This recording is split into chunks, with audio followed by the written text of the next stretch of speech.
I guess, right? Oh, both Yes. Them close to you. they're on the bed behind me, so I'll have to like turn around and grab it. Okay. Okay. Let me get it Perfect. closer.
Welcome everyone to the Unified Advanced League. I am Tiger here with Podslim. Today we got a match between Striking Vipers and the Arcanists.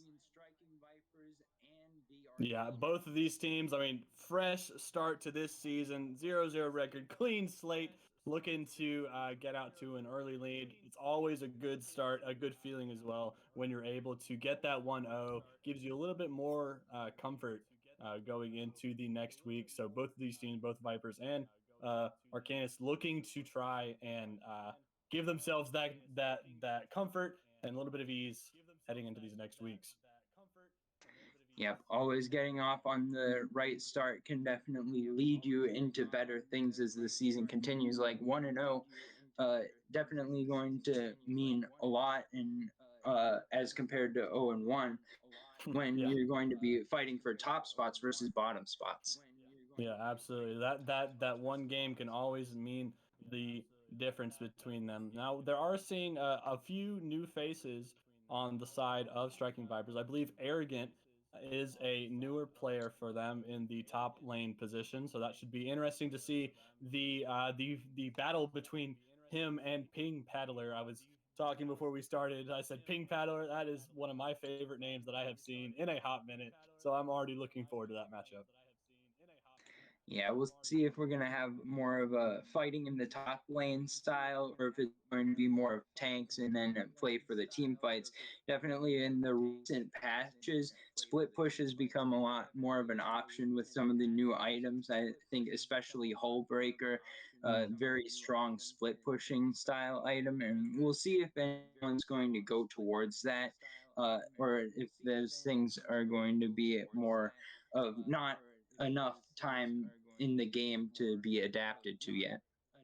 Yeah, I know champions like that Yorick, Fiora, and other big split pushing champions. Heck, you might even see a Nasus if we are lucky. Something that you might see in a like a gold top lane. People forget to shut down the Nasus, and all of a sudden he's got 700 stacks and is absolutely tearing through the game. But we are getting into picks and bans, and we already see one of those, actually potentially two of these really strong top laners that could make use of split pushing, and that is Aatrox and Gwen banned away from the Arcanist by Striking Vipers, and the Arcanist respond with the Anivia.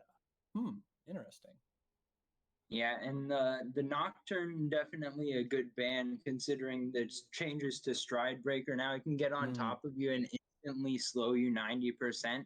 That'll help him get the fear off as well. So good ban there from the Arcanist. Definitely look at that as one of the strong picks in the jungle, especially in a situation where everyone's remote. So if you're in like a LAN setting, if you have Nocturne on the other team, you can just look at other people's monitors to get more information. But especially when you're in different locations, Nocturne's ultimate is so powerful at disrupting what your knowledge of the situation is that it's definitely a strong pick at pretty much all times just due to that ultimate, but especially now.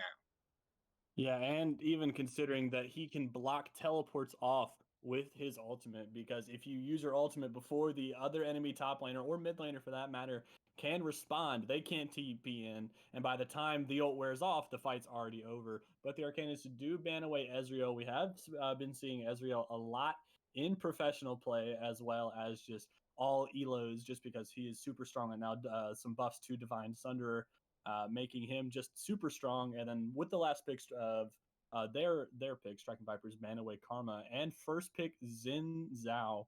Ooh, a super strong jungler right now. Yeah, Xin Zhao definitely pointing to more early game aggression as a jungle pick. You want to be able to use him to duel in the jungle or get some ganks off because he's not as strong late game as some more of the carry style junglers that you might see. But he's definitely very strong in the early game right now. I definitely think first pick worthy. So we'll see if it's going to be effective use of the Xin Zhao. I think that means that in the early game, we're going to be looking for a lot more fighting, and this one could be decided around the Dragon Soul. Yeah, absolutely. And Arcanus looking to get some very aggressive bot lane picks to try and quell that a little bit. They are on red side, so they will maybe have a little bit more priority just because of the way the pit is facing. But Varus and Thresh are locked in. Varus, another super strong ADC right now, just so much poke damage, so much ability to have even some hard CC with his ultimate, some soft CC with his E, and just mega damage. But Nautilus picked up in response, had a point and click ultimate, basically guarantees you a knockup on whoever you are trying to do. Also hyper aggressive depending on the champion that he is paired with.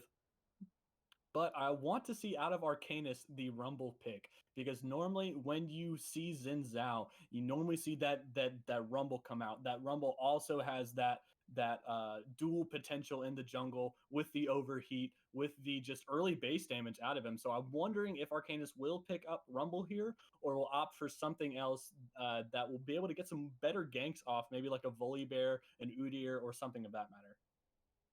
Yeah, I think it probably won't be Rumble because Rumble got a pretty hard nerf to his clear this most recent patch. But it could be something else aggressive like that. And the Gragas pickup definitely can contest Xin Zhao. And I like how Gragas works at level 6. They've got a lot of CC already for the Arcanist. Everyone on the team having a form of hard CC available, multiple in the case of Thresh and Gragas. So I think that that's a very strong pick. And Gragas, we've seen some in top and some in jungle throughout the season. I'm not sure exactly where he fits in right now. It could be a flex pick. We'll have to see where they're going to go with that. But I would say that it would be a good matchup against the Xin Zhao in the jungle. And on the other side, the Sivir pickup means that we could have a very contested bot lane. I think the 2v2 for both sides is a situation where they're going to be throwing a lot of poke out, especially if it's going to be the lethality Sivir. And I'm guessing it will be lethality Varus, probably like 70% on that. Could be on hit still, but that's not what I'm expecting to see when you pick up the Varus this early. Yeah, and we are seeing some more global champions, or I'm sorry, global ultimate champions being banned away. Arcanist banned away the Twisted Fate, and then Striking Vipers banned away this Galio pick. So obviously they were assuming that the mid laner for Arcanist could potentially still play Galio, and then banning away Kiana as well. Kiana just a super strong engage assassin, but they are just going to lock it Akali regardless. Akali is super strong, and to be honest, that still leaves up the question of where this Gragas is going. Yeah, it could be jungle, could be top still, could be a Kali top as well. So a little bit of flexibility from both sides. Looking at the bans, all of these bans are suggesting to me that Shen could be one of the top laners that either side could be looking at, because with all the globals that have been removed, the Silas is a good Shen counter because you can just take away the Stand United and follow him. The Galio can follow. The Twisted Fate can go around the map as well. Like, those two may be going to be mid lane choices instead of top lane, but having that global threat would mean that Shen is going to be matched in those cases. But looks like instead it's going to be Striking Vipers setting themselves up very well for a team fight comp. Yeah, Victor and Set, both huge team fight players. And really any comp, the Set with the Showstopper just being able to cause so much damage to the backline of the Arcanist. And Victor, just a super solid control mage, has been for many seasons. And it looks like Lucian is going to be locked in. Now, again, that begs the question again. Is that Lucian top? Is it Lucian mid? Is that a Kali top? Is it a Kali mid? Gragas is very easily put in this jungle position now. But I do think that Arcanist could really flex it either way they wanted to. I don't know the matchups that well, but who knows? I think what we're going to see is Lucian mid here, because the matchup between Lucian and Victor should be very heavily favored to Lucian in the early game. And what we might see is the Arcanists trying to swap their solo lanes once they hit level 6, because I feel like once Victor has some more utility available to him, once he's got his ultimate available that can just burn Lucian down, then that would even out of it. I don't have complete knowledge of these matchups, but in a lot of cases, you want to take a marksman into a mage for the early game, and then maybe you try to get a Kali online after farming up some in the top lane. I don't know if either of them have particularly good matchups against Set, So that kind of leaves some question in there for me. Definitely flexible. And one thing that I think is a lot important and competitive at lower levels than like pro, even though this is still pretty high level, it's like Diamond Master.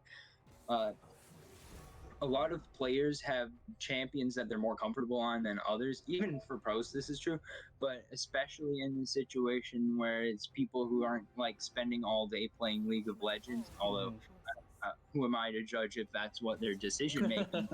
But if there's people that are playing in this league and that have other stuff they got to do, go to school, have jobs, then they're going to have a limited champion pool. So you might be able to flex your solo laners between mid and top and say, we want this person on Akali and this person on Lucian, no matter which lane it's going to be. And then we can just send them to wherever they need to go to get the better matchup. Yeah, I 100% agree. And something that is also seen really throughout all levels of play is this idea of pocket picks. I mean, you saw on the side of the Arcanist, they banned away Anivia. I mean, Anivia doesn't really seem like a super strong meta champion right now, but apparently they respected Mitch's ability to play it enough to ban it away from it. Like every other champion is pretty meta right now. Aatrox, Gwen, Ezreal, Nocturne, Karma, Twisted Fate. Those are all pretty meta champions, regardless of elo. But that Anivia is like, that's showing that respect that the Arcanists are doing their homework. They're saying, look, we understand that Striking Vipers love this Anivia. They love what they can do with it, how they can create plays with the wall, with the stuns, everything like that. And they say, all right, we're gonna force you onto something that we are more comfortable playing against. Because I know whenever I have to play personally in my games against something that is a little bit more off meta, it's not that I can't play against it, but my mindset changes a little bit because I don't know that matchup as well because I'm not playing it every single day. Yeah, definitely. And now that we are able to see the full team comps on the screen, I think it's worth mentioning that for the side of the Arcanists, they have this potential that they are going to go into sort of a 1-3-1. They don't have a terrible team fighting comp, but it's definitely not like front to back style. They're going to be looking for flanks and angles to get picks, especially when you have an Akali. You want to just blow up the enemy squishies. But on the other side, the Striking Vipers have a very strong front to back team comp that they want to get into situations where they can just get Nautilus ult, set ult, and then throw everything into AoE with Victor and Sivir. So I'm going to be looking, especially in the mid game, since with the Xin Zhao pick does tell me that they want to get some stuff done in the early game, which should give them some balance, and I like to see that. But that means that we should be expecting a little bit earlier fighting than otherwise you might expect from a team with a Victor, especially against a team with a Kali, Lucian, Varus. But we'll see how much they want to go towards that. Yeah, and that is just another reason that I absolutely love this Sivir pick because I mean Sivir has her own built-in spell shield, so that can negate a lot of pick potential from the Arcanist. It can negate the Gragas ult. It can negate the Thresh hook. It can negate the Varus ultimate. It can negate so many ways that they're gonna throw at this Sivir to try and pick her off. So the Arcanists are gonna have to try and get creative with the ways that they are going to engage. Just like you said, they're going to be looking for flanks. They're going to be looking for picks. They're going to be looking for potential ways that they can create numbers advantages for themselves. And I think they're going to have to focus more on this Victor, regardless if the Sivir is super fed or not, because Victor's going to be the easiest one to pick off 100% of the time. Well, with all that said, we're going to go into a short break here before we get into game one. It's going to be exciting. We got Striking Vipers, the Arcanist, week one action. We'll see you on the other side.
Welcome back, everyone. It's time for game one. On the blue side, we're going to have Striking Vipers, and on the red side, we're going to have the Arcanists. A matchup of two different styles here, so I think that this should be an exciting game. Yeah, I'm looking forward to it. As we see, Arcanus running or sending more people towards his top side, wanting to get some more vision, might collide with the Zinzao. Yeah, they're going to be able to sweep away that ward, so a good early investment in walking into that brush, I suppose. Didn't get hit with the death brush at least. So +1 ward. Love to see that if you're a support main. Yeah, me being a support man, that's what we love to see, baby. That's what we live for. And this, that's perfect. Vision score, let's go. Let's go. Fresh with the 1 CS, already has the CS lead. Might as well just end the game right now. There's no point in playing. It's game over. Yeah, it's 100 times, no, infinity times more CS than the enemy support. Oh, no. Oh, they're gonna get two. Oh, Another no. one. This is So sad. much vision. All right, striking vipers are crying in their wards, but they should be able to get at least off to a decent start in the jungle, as they do have this Xin Zhao, so we'll be looking to see how the pathing goes for him. Yeah, Xin Zhao can be a pretty aggressive jungler if you want to play it that way. Some people, it just depends on which keystone you like to play. I've seen a lot of people run Conqueror on him, but I've also seen a lot of people running the Hail of Blades to get that quick knockup off for him. But it looks like Wanhan is gonna run the Conqueror to try and have some more dueling power against this Gragas. Yeah, and I think that makes a lot of sense, especially given what the enemy team comp is. You want to be able to have that extra survivability during fights, and being able to avoid getting just absolutely one shot means that they should be in good position for the fights. Hook's going wide a little bit so far. Looking at the bot lane, trying to see who's going to get the first jump there. Yeah, and it is going to be interesting because both of these ADCs can really carry a game if you let them get fed. Varus just incredibly good at poking, just incredibly good at making so much damage. As yes, stream is up. Fuck champ. This is so glorious. Now we can actually see. This is so happy. But matchup going pretty well in the way that you would expect. Set just absolutely abusing the Akali so far. Just Set is just really good into many melee matchups because of the high damage output that he does have in his early boost levels.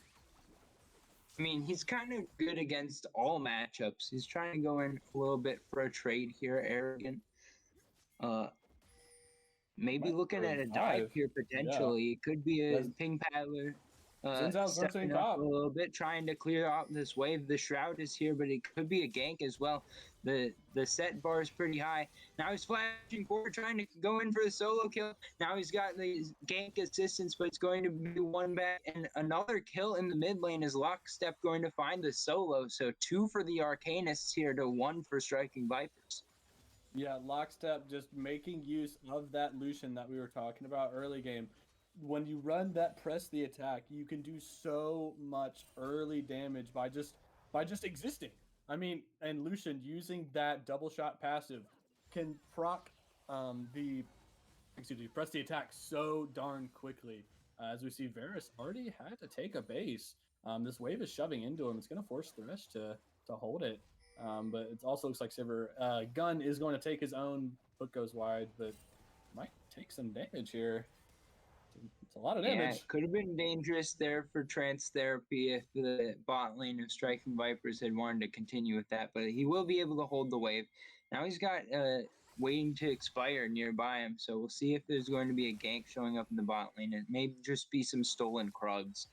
Looks like that will be the case here. So a nice little invade for waiting to expire. Going to be able to even up the CS. One Hen also doing pretty well in this early stages on that CSing. So good to see that the junglers both pretty even here. Yeah, Akali is rotating in the top side to get a ward down. Can see both the Gromp and the blue buff with that ward, but it does seem like Arcanists know where the Xin Zhao is.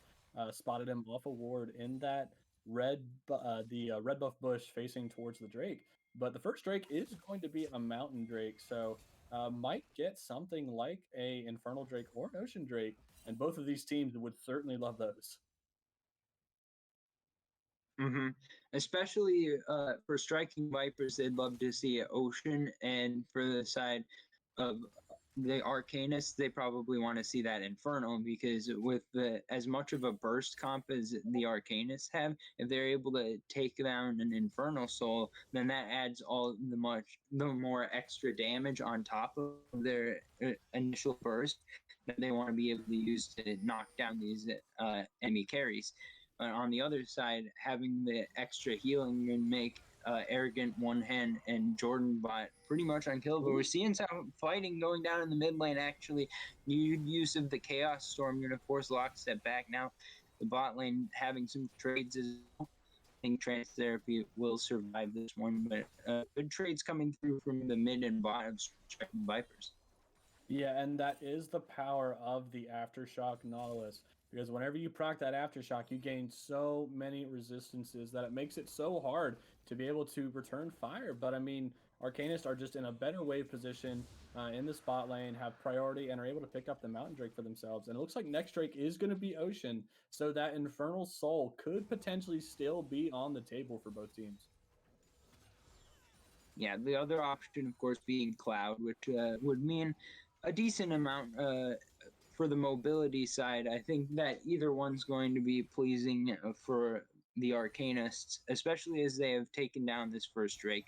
If they can get on towards this Soul, that would mean so much for them as the game continues, because if it's Infernal, like we talked about before, they get the extra burst to their damage, but they also have a lot of mobility. They've got Akali, Gragas, Lucian, all have dashes, and being able to use their ultimate and get that extra burst of speed can make it so that they can kite around the fights properly to set themselves up for victory. But now we got to flash forward. It's going to be the root knocking down. Very low goes the side of Trance Therapy, and he's going to fall, but it's going to be a trade of supports. Now a good explosive cast going to be able to find the root. One hand going to go down here, and Waiting to Expire will survive. So it's 2 for 1 in the bot lane for Arcanists.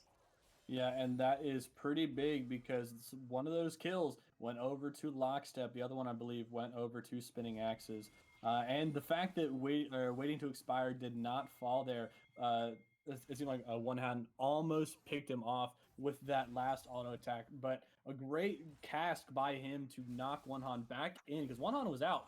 I don't believe he saw the flash, because his flash is still up. So he could have potentially used it to try and get out, but it looks like Thresh might be in some trouble. Ooh, this could be trouble here. Good Hex Flash for it. Now a good CC chain. No way out of this one. Jordan Butt going to find the kill onto his rival support. Trance Therapy falling yet again. That's the second time in not very long, I believe. So it will be one kill going back over to Striking Vipers. They're looking for more, trying to find an invade on the jungle. Flash force from Waiting to Expire, and that means that the enemy jungle is the domain of Striking Vipers for the moment. Yeah, and I think they're gonna potentially be fighting more here with Akali. Yeah, it looks like it's going to be Ping Paddler trying to go forward, trying to find a way in. Arrogant going to be able to use the Haymaker to survive for a little while longer. Now a little bit too far forward is One Hand going to be forced to flash away. Mitch going to be the first to fall here, roam down from the mid lane. Now it's going to be the runaway coming from Jordan Bot. Will he be able to get out? Good explosive cast, but no, the turret shot going to find the kill. Flash forward, Lockstep going to be able to claim himself another, but it's 2 for 1 in the mid lane fight. An extended trade to be sure on the invade from Striking Vipers. Yeah, it was a very good invade by them. Was able to get the pick onto Trance Therapy. Almost got the pick on the way to Expire. Did force him to burn a flash there. But after that, they bit off a little bit more than they could chew. Arrogant did rotate down, trying to get some flank for himself. But Pink Paddler just saw that and then followed him. And then it really put them in a bad place. Arrogant forced a flash. One Hand forced a flash. Just burned a lot of summoners and a lot of cooldowns out of the side of Striking Vipers, and really not getting too much beside vision that was cleared, and just a little bit of, I guess, pride. Yeah, and at this point, Lockstep 3-0 on this Lucian going to mean so much in the mid game here, as we're already starting to get on towards that mid game state. Next Drake going to come up in about a minute and a half, so after that we'll be able to start seeing how close that we actually are to getting to an early Dragon Soul. But in the meantime, just being this far ahead on Lucian means that he's got domain over pretty much the whole map. He can roam up or down the river. He can win lane by himself. He can even get away from stuff because he's got the dash on his E. But I think that it could be a Gale Force just about finished here. As a matter of fact, right now it's a Gale Force finished. So now make that 2 dashes for Lockstep on the Lucian is very fed. Could be dangerous on any area of the map. Yeah, and I also think he is opting more for that because he understands that he is going to be the priority target for Striking Vipers. And when you have a team that has Set, Nautilus, and Zinzao, so many ways to pick off people, either it's with a Nautilus ultimate, a Set ultimate, or just whatever, just able to do so much damage, wanting to have as many escape options as you can. And whenever his flash comes off of cooldown, that's going to be 3 ways that he can try and stay alive for himself. But something that I saw earlier that I didn't really talk about is Pink Paddler isn't running Flash. He's running that Ignite Teleport Akali, which I mean has been working pretty well for him, sitting 2-1, only 4 CS back. But it looks like Arcanus going to summon this Rift Herald mid lane to try and force Striking Viper's hand to come and respond to them, and might look for a fight. Yeah, it looks like they're getting punished from roaming down, but now he's trying to start up the fight. And it looks like some kills coming through. I had a brief moment of not being able to see, but now it's been a 1-for-1, the support for jungler, and now it's the re-engage. Pink Paddler going to find a way in and back out. Perfect execution. Now the pressing guard going to be used so low on the health bars. Now it's going to be one hand being able to find one kill.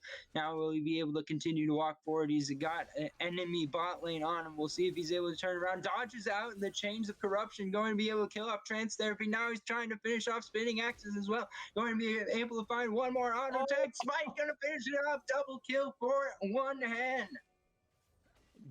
Just when I thought the fight was lost for Striking Vipers, another 1-for-2. One hand said, step off, I got it. Let me just carry my team real quick. Super good for him, able to pick up, I believe, 3 kills there.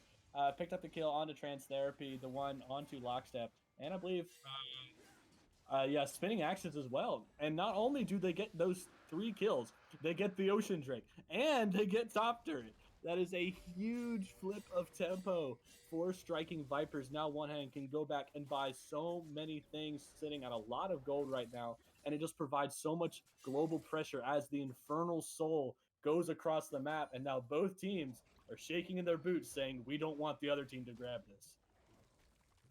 Yeah, and I think rightfully so. But we're basically right back to even at this point. The gold lead, there is a slight gold advantage in the favor of the Arcanists at the moment, but not going to be. Well, we have the gold on the screen now. We can see that it's about 1.5k in favor of one hand. Well, now we're having some fighting, so we'll pause on that for a moment. It's going to be trouble for Spinning Axes, trying to take the lantern out, but the pizza slice going to be able to finish him off. Gunn picking up the kill, and that means that it's going to be the disengage with just the 1-for-0 in the bot lane. Yeah, just super good from Striking Vipers. Understanding that Spinning Axes does not have any way to get out. Thresh was right there, but that lantern was not enough for the delectable pizza slice flying at his face and bonking him right in the nose. So good pickup for Gunn. Hasn't had a single kill up into that point, and that really helps him as far as trying to keep up even against Spinning Axes.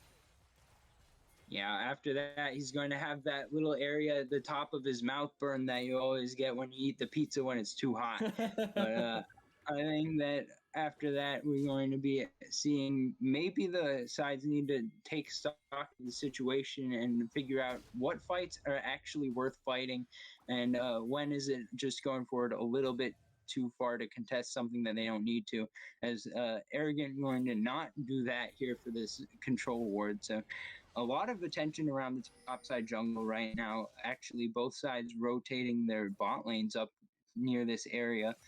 Rift Herald not going to spawn for another 2 minutes or so. So looks like just trying to get some priority over the river. But looks like both sides going to back off for now. Yeah, and I want to see both teams focusing these neutral objectives. Yeah, focusing turrets is all well and good, but when you are having these just team fight teams, especially with Striking Vipers, is Victor. Oh, this is the culling. It's going to be the stun not going to land. The gravity field too late. Now it's going to be one hand trying to find his way back in for the re-engage, but it's going to be waiting to expire here as well. This could be trouble for one hand. Going to be using the crescent guard to try to find some space. Dodges out the body slam. Now trying to go for a re-engage. Teleport coming in. It's going to be the flay to keep Arrogant at bay, but the haymaker lands. It's going to be doing a ton of damage. Showstopper going to find the shutdown under Lockstep. Now everybody's here. It's a full 5v5. The shutdown's coming through. Spinning Axe is going to find one, but find himself down as well. Now it's going to be Pink Paddler with his health bar at under 100. It's going to be Trance Therapy falling now on the flank as Arrogant trying to find his way onto the enemy team. Blast coming over the wall, but a good body slam going to be able to dodge that one out, and I believe this should be the end of the fight. 3 for 2 in favor of Striking Vipers. Yeah, Striking Vipers absolutely needed that win because now they can get so much pressure onto this bot lane turret and in the bot lane River Arrogant, picking up this Scuttle Crab for themselves to provide vision basically until this next Drake spawns, which is going to be very big because, I mean, the Arcanists, they only have one ward in this entire bot side quadrant, and that is in the bush leading right into their jungle. But other than that, they are completely blind. They don't know where anyone on Striking Vipers is if they are in that area. I do believe that Mitch did show top, but it looks like most of them are going to start rotating towards this bot side. Arrogant does not have teleport, and I do believe he's going to start walking there himself. Mitch does have teleport, so theoretically he could have stayed top and pushed out this wave. But understanding that this next Drake is pretty big for both teams, it looks like we might see another 5v5 break out here in a little bit.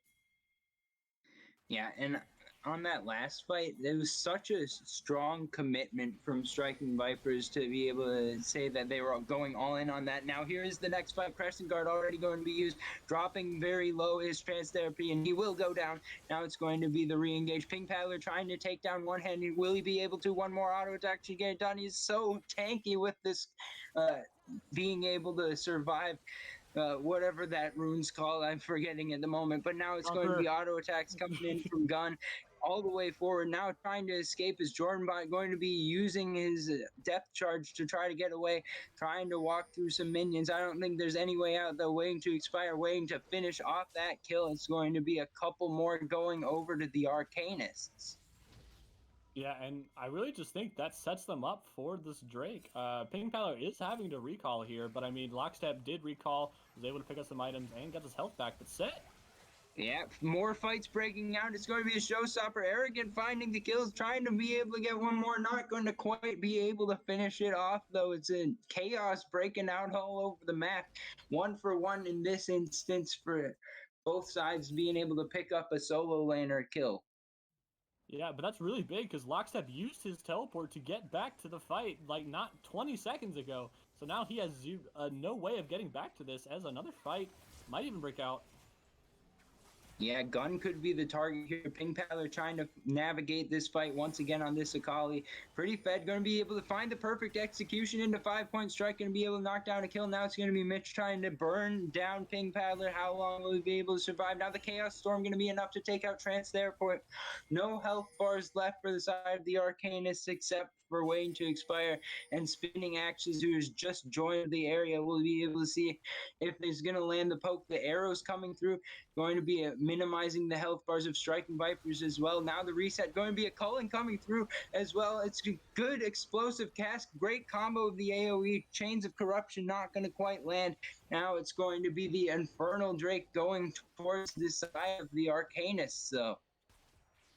Holy moly, what a string of events. That fight had to have gone on for about 2 or 3 minutes straight. Just both teams understanding the importance of this second Drake or I guess third Drake overall, but second Drake for either team, because now you have like theoretically one Drake to give before you do get to that soul point. Now, obviously, you would want to rush that soul point as fast as you can, but having that Infernal Soul now makes your comp so much better because you already have a little bit of a gold lead, not quite 2,000, but almost there, just about like a 500 gold off. But your damage dealers are doing so much right now. Ping Paddler just absolutely able to wreck the backline of Striking Vipers. Lockstep just being able to provide so much poke with the culling. I mean, we saw that in that fight, just doing so much damage for themselves. It's just keeping them alive that is going to be the priority for the Arcanists. And we're going to have to see how they do that with this next Drake spawning in about 4 minutes and Baron currently on the table. Yep, all the team fights mean more after 20 minutes because if you get beat too badly, you're going to be giving that Drake up, or the Baron up especially is going to be the issue. But with this double AD carry comp, even if one is on lethality items, as Spinning Axes is on this Forest, the two AD carry comp means that it's going to be a very fast Baron take for the side of the Arcanists. Now, I think that there's still a decent amount of speed that can be taken on the other side with, as it is Kraken Slayer Sivir. So this is not the lethality Sivir build that I thought could happen as a contest of the early game, but it's more of a late game style pick. Definitely it fits in with the front to back team comp sort of ideal that they seem to be going for here. And I think that will also help them if they are wanting to take down this Baron. We'll see who's going to be able to set up vision around there. Scuttlecrab did go over to the Arcanists on that side, but fighting for that river vision is going to be important from now to the rest of the game pretty much. Ooh, that's a good blast cone. Could be trouble here. Going to be enough with the shuriken flip to dodge away, but Ping Paddler walking a fine line there. Yeah, and something that I also want to talk about, you're talking about vision in this top side, is Striking Vipers still have this top turret standing. It's under a little bit of half HP, and I might have just caster cursed it because there are 3 people top, and they might be looking to dive Mitch here. Yeah, it looks like the Cullen coming through. Now trying to find the dive. Instant kill coming through. Now Flash going to be burned by waiting to expire, trying to escape. Now the cavalry arriving, though. No Flash available. Explosive cast going to be burnt, but no meaning out of that. Shutdown going over to one hand. And now with no smite available, the Baron could definitely be on the table. Yeah, and if they do see Spinning Axe's recall here, they understand that he has no mana, but I do think Striking Vipers are just going to take this opportunity to try and get some pressure in these lanes, push this mid lane out, clear some vision that was in the jungle for the Arcanists. This Scuttlecrab is spawning, and I believe it already spawned in one Chan, or one Han, excuse me, is getting it right now, which will really help them understand the movements of the Arcanists, and it looks like they are just going to take this goal, take this reset, because that was a pretty big shutdown for waiting to expire. Yeah, and right now I'm taking a look at these builds. Both sides building in a very specific sort of pattern. We're seeing the Bruiser style coming out from the side of Striking Vipers, getting those Merc Treads, getting those Sterex gauges, making sure that they're going to be surviving the initial burst here, as the Kali Varus are so good at initial burst sort of things that makes a ton of sense. Even Night Harvester on the Gragas means that it's going to be a very heavy burst coming through from the side of the Arcanist. And on the other side, you see the double zone is already completed. Ooh, a big hook lands there. Maybe not as big as I would have expected after saying big hook, but whatever the case going to be, a little bit of invades coming through. Ping Paddler is not in the area as this next Drake is spawning in 40 seconds, but does have teleport if anything's starting to occur. Looks like the mid lane turret could be under fire here for the side of the Arcanist, trying to defend it just a bit longer, but Gun going to be able to finish that one off. Whole squad is here as the top lane is being split pushed by Ping Paddler. So we'll see if it's going to be the call to just give up the Drake and continue the split push, or if it's going to be more so that they want to rotate in and fight for this Drake, which would be putting them on soul point. Another hook going to land, but trade of hooks now. Cullen going to come out as well, trying to find this fight. Teleport coming in as well. The Crescent Guard used already. First kill of the fight going over to Striking Vipers. Now it's going to be a face breaker, not going to land under 2 though, so no stuns coming through. Now waiting to expire, going to finish off Jordan Bot. Into the front line goes Arrogant. Will he be able to survive? Not going to be able to quite do it, but the health bars are getting very low. Both sides in trouble here. Mitch going to be in the most trouble though. Ping Paddler cleaning up, going to be able to find a triple kill. Lockstep, just one more auto attack would be enough. Not going to have flash available. The dash forward into the Ardent Blaze will find the ace for Arcanist, 5 for 1, and now the Infernal Drake is the target. Yeah, that was just very good playmaking out of the Arcanist, recognizing that they can keep Ping Paddler top lane for a pretty decent amount of time. And whenever the Nautilus hook came out from Jordan Bot onto Trance Therapy has just been the sacrificial lamb. It seems for the Arcanist, just sort of giving his life for these big team fight plays, picking off the people where he can, throwing down the box to give some very, very good AoE slows.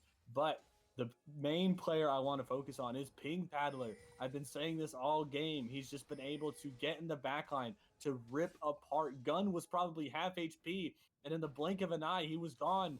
Ping Paddler just be able to use that burst damage, sitting at 10 stacks on his Dark Seal, just have so much damage output. And it just doesn't seem like Striking Vipers are able to shut him down with a 700 gold bounty on his head one. Just so much of a threat in these team fights that I think Striking Vipers need to start doing everything they can to shut him down. Yeah, they're gonna have to tell Jordan Bot to stop hooking trance therapy and start hooking ping paddler. Just sit on the 80 carry, find some peel. You got to be able to win these fights now. Certainly, with a 3.5K gold deficit, Striking Vipers still in the game, significantly so. They're going to be able to fight for these next Drakes. They've got good scaling, so they should be able to keep themselves alive, keep their mindset in a good position, and go forward through the rest of this game. But definitely, if we continue to see fights like that, it could mean trouble, as the Arcanist finding exactly what they want, getting a bunch of kills onto Ping Paddler. Now they're trying to find a pick onto Mitch. He's going to be in trouble. Ping Paddler picking up yet another, and that means it's time to start up the Baron. Yeah, and I think there's really not much Striking Vipers can do to try and, counter this. Because Mitch, your AoE control mage has just been getting picked off so many times. Has 8 deaths in this 27.5-minute game. There's not really much you can do. I'm not blaming him for this. When you're up against a Gragas and a Kali and a Thresh, just so many ways to be able to dive in onto you and to just pick you off. It's just really hard to make use of Victor's AoE abilities, the Chaos Storm, the big gravity well, just doing everything you can in these team fights. It's just hard when you're trying to push these side lanes and get some farm, and then you just end up dying because Akali just shows up. Yeah, you got to be careful about knowing where the enemy team is if you're going to split push like that. And you got to be respectful when you don't know where they are, because you could just get blown up in the blink of an eye. And good work from the side. Well, now we're going to have a fight starting out. Hook going to land on, waiting to expire immediately into the zone. His Chain of Corruption going to land. We'll see if it's going to be effective enough in the CCing. Now it's going to be the poke coming through. Lockstep going to pick up 2, find the culling, and it's going to make it a 4. A 5th goes through. A triple kill coming through from Lockstep, waiting to expire, picking up the other 2, and now they can push it down mid. Yeah, and honestly, I think they can end the game here. Gun isn't up for another 30 seconds. Mitch is the only other one who has reliable wave clear, and he's only up in 20 seconds. They're just going to shred these turrets because, like you were saying earlier, this double ADC comp, you are able to do so much damage to turrets and objectives. And yeah, I think this is just game over here. Yeah, the pushing going on to the Nexus Towers now. Respawns up in about 3 seconds, but that's 3 seconds too many. It's game over. Game 1 going in the favor of the Arcanists. They will lead the series 1-0. Just a stellar performance from the Arcanist, able to do so much to just counter the front to back team comp of Striking Vipers. They just played their comp better. Like I was saying, in Champ Select, when you have these different comps, these non really front to back comps, you're able to do so much more. If you're able to play it correctly. They were able to get those picks. They were able to do the things that they needed. They were able to really just succeed where they needed to. Their bot lane got ahead, top lane got ahead. Because if that set had shut down that Akali from Ping Paddler earlier, maybe we would have saw a different outcome to that game. But Ping Paddler was just able to scale so far that he just became unstoppable in the eyes of Striking Vipers. Yeah, and I think that game was very close until right up at the end. That fight over the second Infernal Drake of the game pretty much started the snowball, and then it took one more fight to just end it. So a clean finish there from the side of the Arcanists, but a close game for both sides. Yeah, absolutely. Now I hope Striking Vipers can not let that game get to them, not let themselves get too tilted as they go into the second game. They should certainly try and reanalyze their comp. Say, how can we do something different? Do we want to do that front to back, or do we want to do something like the Arcanist did? It'll be up to them to see how they can change it up. Yeah, well, with that, we'll go into a short break as we're waiting for the draft to start of game 2.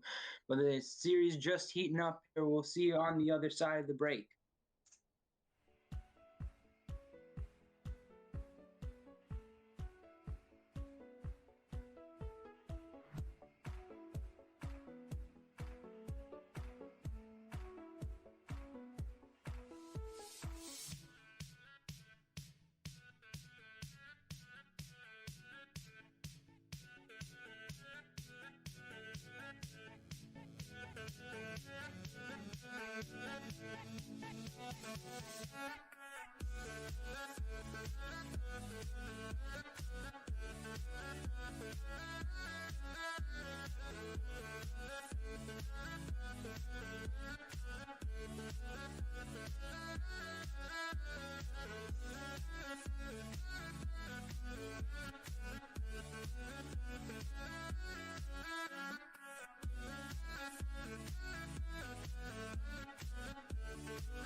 Welcome back, everyone. It's about time to get into the draft for game number 2.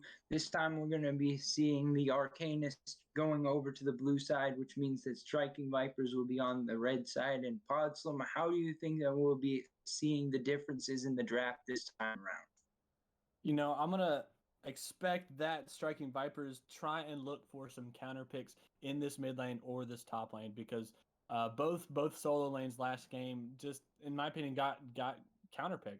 Or if they didn't get counterpicked, they just didn't play as well. as the side of the Arcanist. Lucian obviously going to do really good into some control mages like that Victor, and Akali just played the set matchup perfectly, was able to get ahead super far. Gun and Jordan Bot did play very well against the Varus Thresh lane, but it is going to be interesting to see what lane they choose to counterpick and how it influences both their objective taking as well as their overall team fights. Yeah, and one thing that I really liked about the last draft from the Arcanists was how many flex picks they had. We saw the Gragas, we saw the Akali. Those were held as flexes until that last pick was locked in with Lucian, and they were even then they weren't showing exactly where they were planning on finding all these matchups until we got into the champ select on client.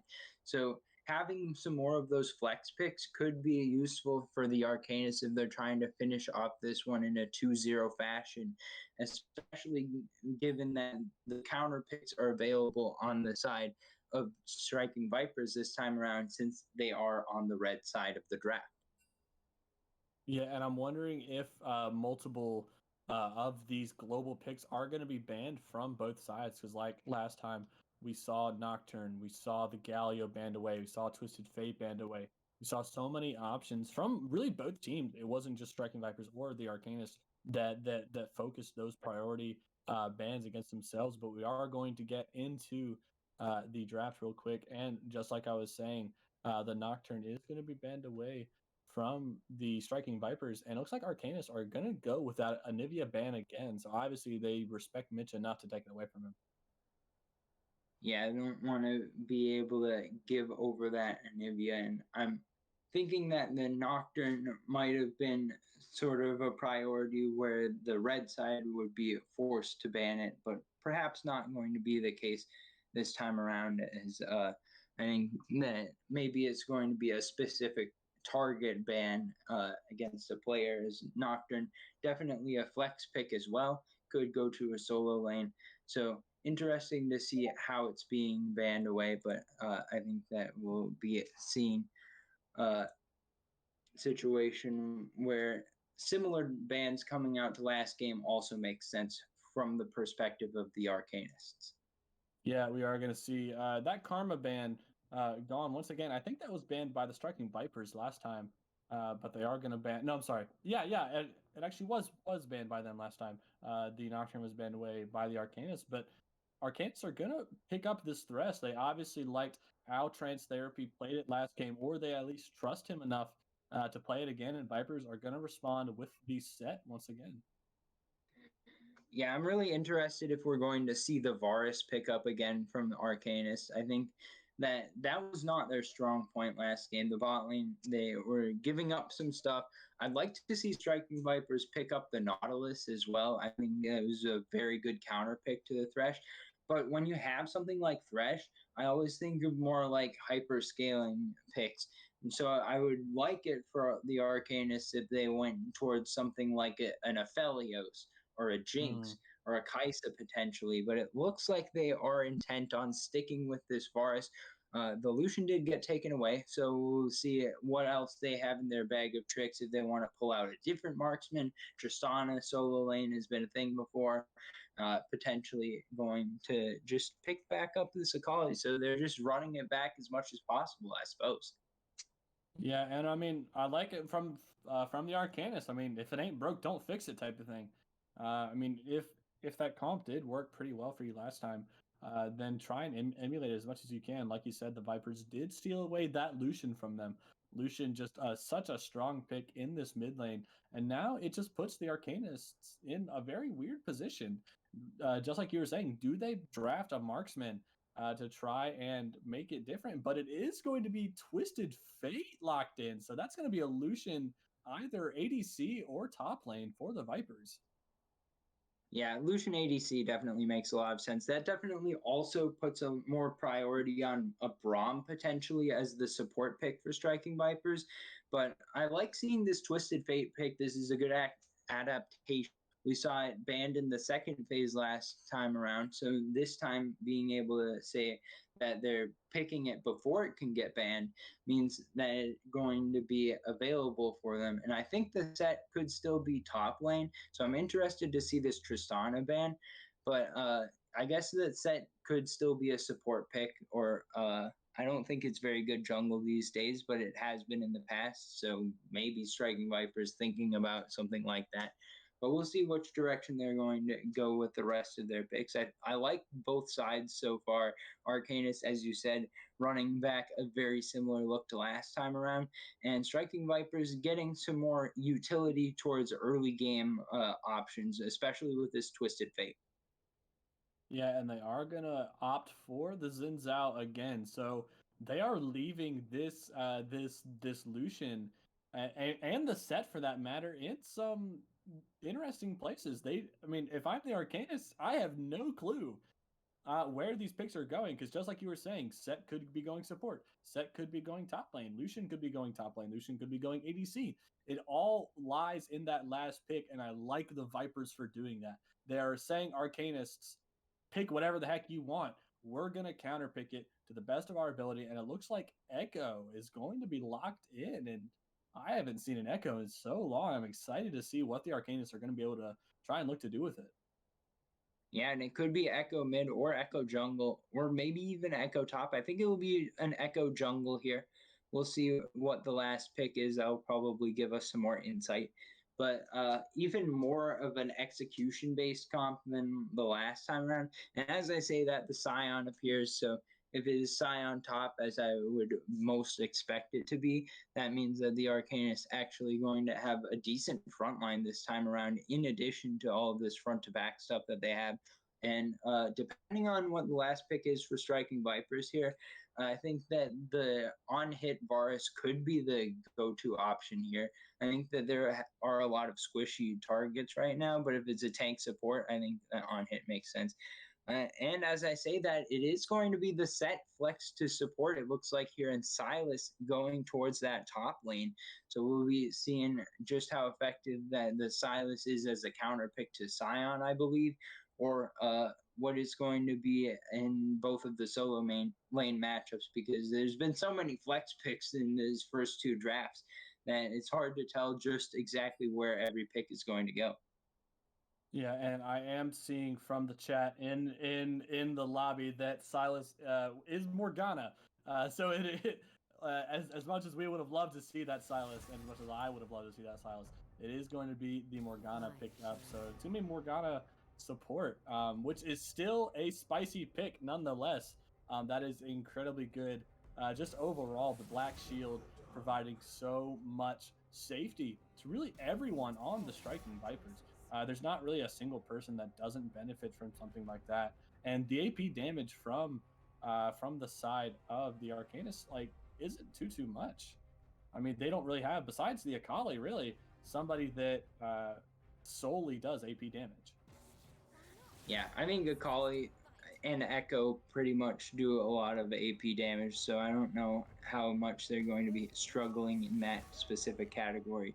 But going back to the point about the Morgana support pick, I'm really excited to see if someone's going to pick up Anathema's Chains this time around, because Morgana already has the root that lasts all of eternity, but you can also extend the duration of that by putting Anathema's Chains on an enemy carry, especially. So I'll be interested to see if anyone picks that up, and if they do, who gets marked by it, because you can only mark one person with it. And whoever gets marked by that, if they get hit by a binding, we're just going to be sitting there for they'll just be watching the team fight. They won't be participating, and they'll just kind of be there. Yeah, and something that I also really like out of Striking Vipers is they have so much global pressure.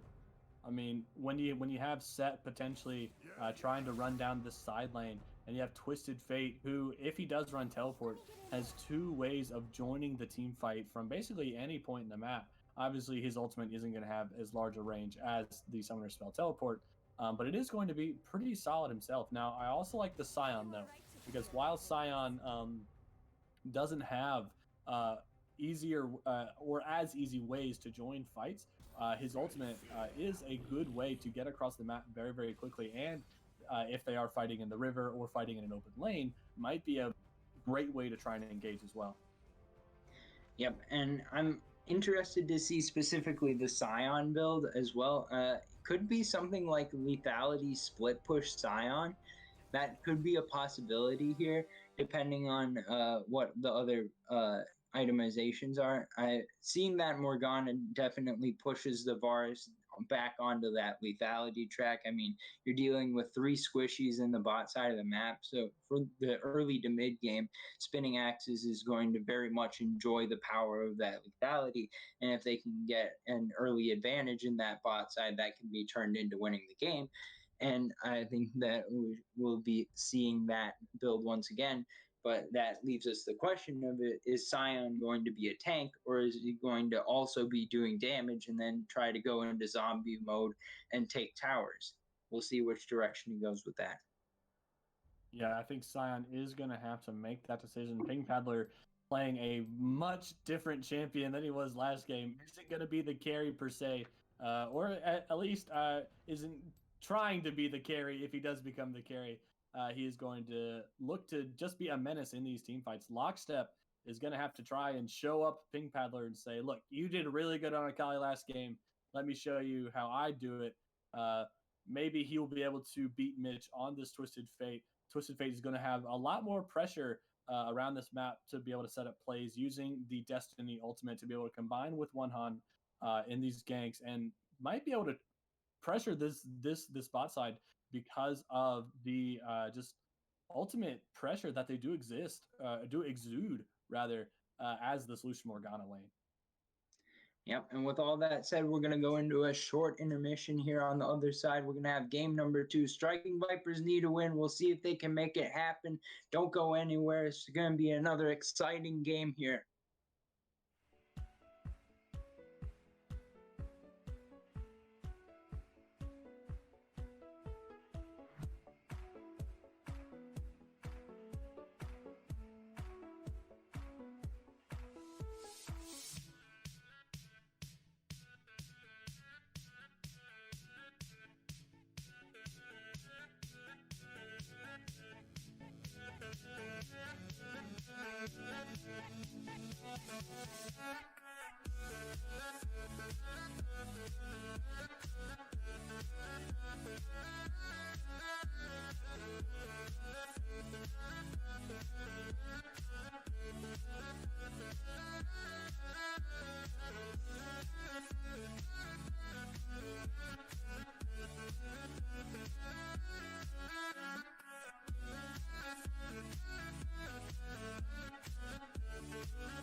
Welcome back, everybody.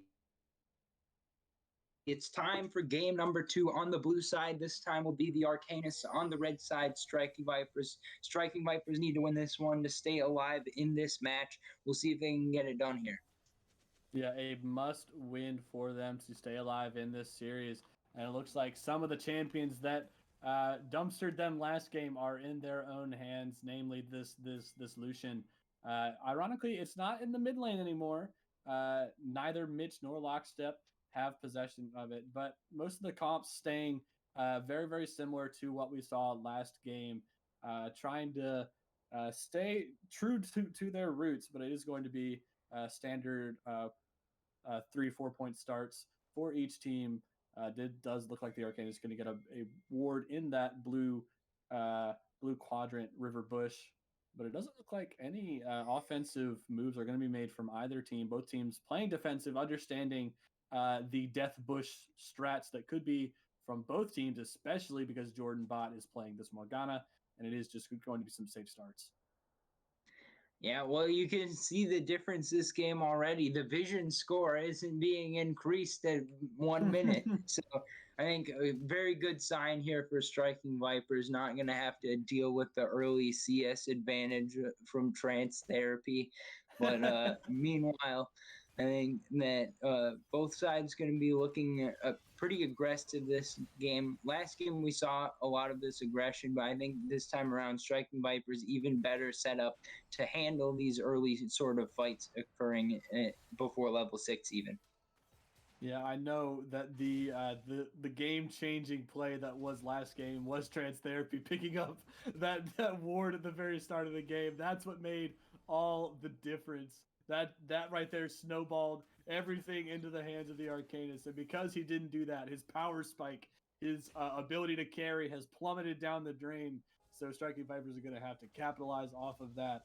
But something that I do want to talk about is One did not start on the bottom side. Actually, neither jungler started on the bottom side. Both of them opted for a top side start, and it looks like Mitch is trying to get some priority in his lane to help One on this Scuttle Crab.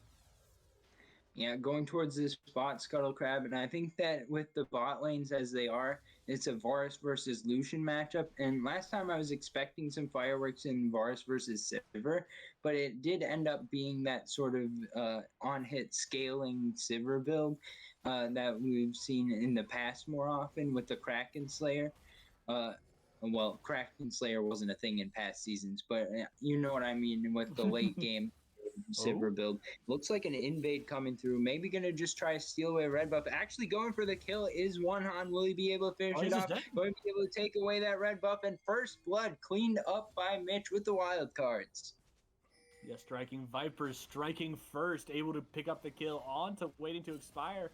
And not only do they pick up the kill, they pick up the red buff as well. That hurts him so much. He has to make the walk of shame back to his jungle where he doesn't have any camps to farm. Besides his Krugs down there, has to walk back with just an amplifying tome. Not able to do so really anything except try and rotate up towards the Scuttle Crab, but it looks like Mitch and Arrogant are going to beat him to it, and he's going to get double crabbed. Yeah, it's such an unfortunate start for Waiting to Expire this time around. Going to be on the Echo, which means that he's got a lot more of a duty on himself to carry than last game. The Gragas, you can always set your team up and be able to hit a good explosive cask and change a fight. But on Echo, you basically have to be doing the damage. Good use of the Black Shield. They're actually going to allow Gun to continue some trades. And well-timed gank here might be enough to find a kill. Exhaust going down. Flash forward, going to find the root. Will it be enough to finish off Spinning Axes? Doesn't have flash left. One going to finish off the kill. Going to be able to survive the tower shots. Now 1v1 in the top side. Flash going to be forced from Arrogant, but it's going to be both sides surviving. So 1 kill in the gank in the bot lane. Yeah, Spinning Axe is getting a little bit too big for his britches, stepping a little bit too far forward. And that is the problem with Varus. Super good poking potential. As we see, Waiting might be a little bit too big for his britches a little himself. bit of trouble here. A little bit of an invade coming through from Waiting to Expire. Going to be able to try to steal away at least the big chicken. get whatever experience he can out of that. And that means that one of the camps going to be claimed by Mitch. So one hand going to be slowed a little bit in his pushing of this advantage that he's got. Already on a kill, though, and a little bit of a CS lead. So I don't think he's going to be too upset about that. Going to just be able to continue farming. And the first Drake of the game is up. It is once again a Mountain Drake. So we'll see who's going to be rotating towards that first. Yeah, I think if you are the side of the Arcanist, you are going to want to get this because Scion scales super, super hard, especially when you have a Mountain Drake on your side because he infinitely just gets health, off of his W passive, off of the Soul Furnace, be able to just become an absolute tank monster of a being in this top lane. So if they can secure this Mountain Drake, but it looks like Wonhan is already just going to start and try and solo it himself because his bot lane has prio, mid lane has TP if needed. Top lane doesn't have TP, but Ping Paddler doesn't have either, so no worry from either of those. And it looks like Wonhan is just going to pick this up as Mitch does teleport back to the mid lane. Yeah, and I think that one thing that I'm seeing here that's starting to be a pattern is Arrogant is CSing super well and also being effective in zoning Ping Paddler off of it, but I don't think I will be able to expand on that because we got a little bit of a dive set up here potentially. Some Krugs being stolen away as well. Looks like that's going to cool down for now, but as I was saying, Arrogant definitely laning very well here on this set. Yes, like we were talking about last game, just able to win so many melee matchups, and especially into a tank like Scion. Scion doesn't really have too many ways of being able to fight back, especially since Arrogant did run this Conqueror, able to do so much damage, but might be a fight here bot. Oh, no. Thought Trance was going to throw that hook, but like I said, that Morgana Black Shield, a game changer because it essentially makes that Thresh hook in lane, if you can put it on the right person, makes it obsolete. I mean, there's really not much you can do.